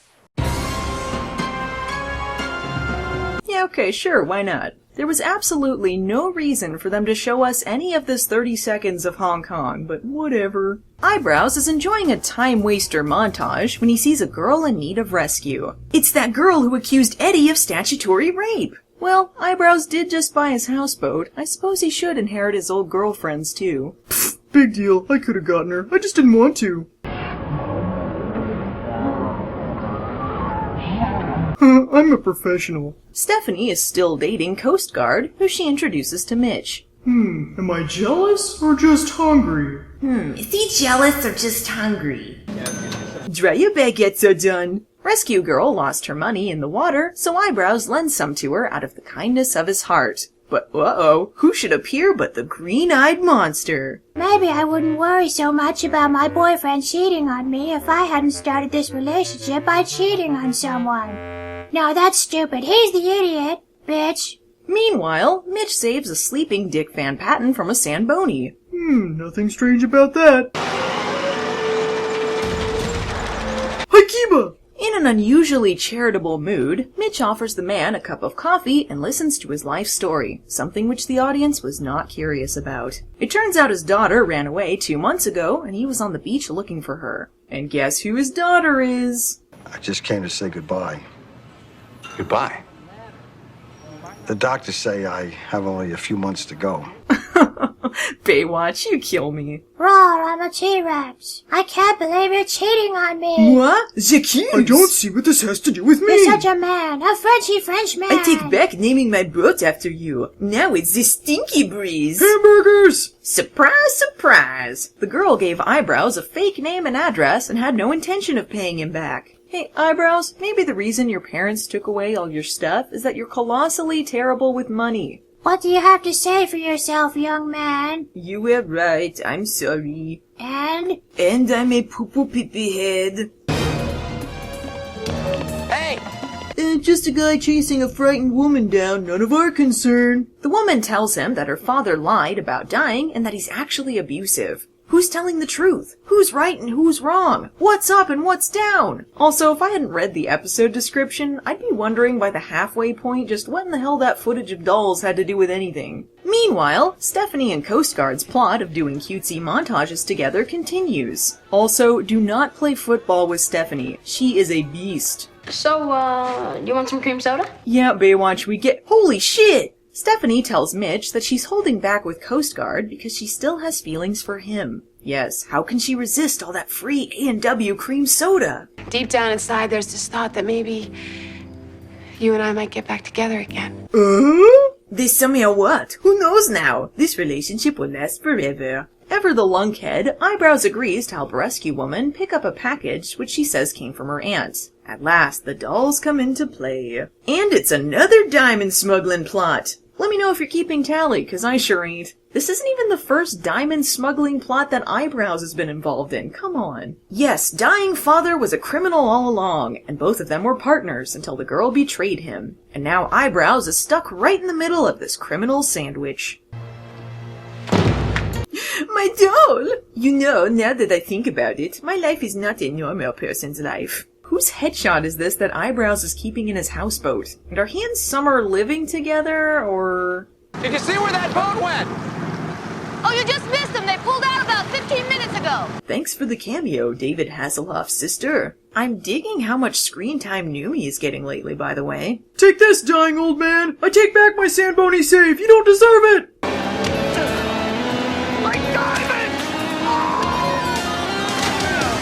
I guess he's dead now. I don't know. Some sort of lesson was learned today. Hey, look at this cool pose, Matt! Meanwhile, Stephanie decides to stop being so uptight and loosen up with Coast Guard. Yeah, this is gonna work out. I came to say goodbye. I'm being shipped out. Antarctica. Stephanie Holden Jinx strikes again. Haha, just kidding. Those pranksters. He's never seen again. Speaking of relationships that will definitely stand the test of time, Summer laments the fact that they can't go get the diamonds that fell into the ocean. I just want one. One? What? To put in a ring. You would marry me even though you constantly don't trust me and I always prove your irrational suspicions right? What can I say? You always know when someone is the one. I love you, Slade. Next season on Baywatch, it's another earthquake of new characters. Kaboom!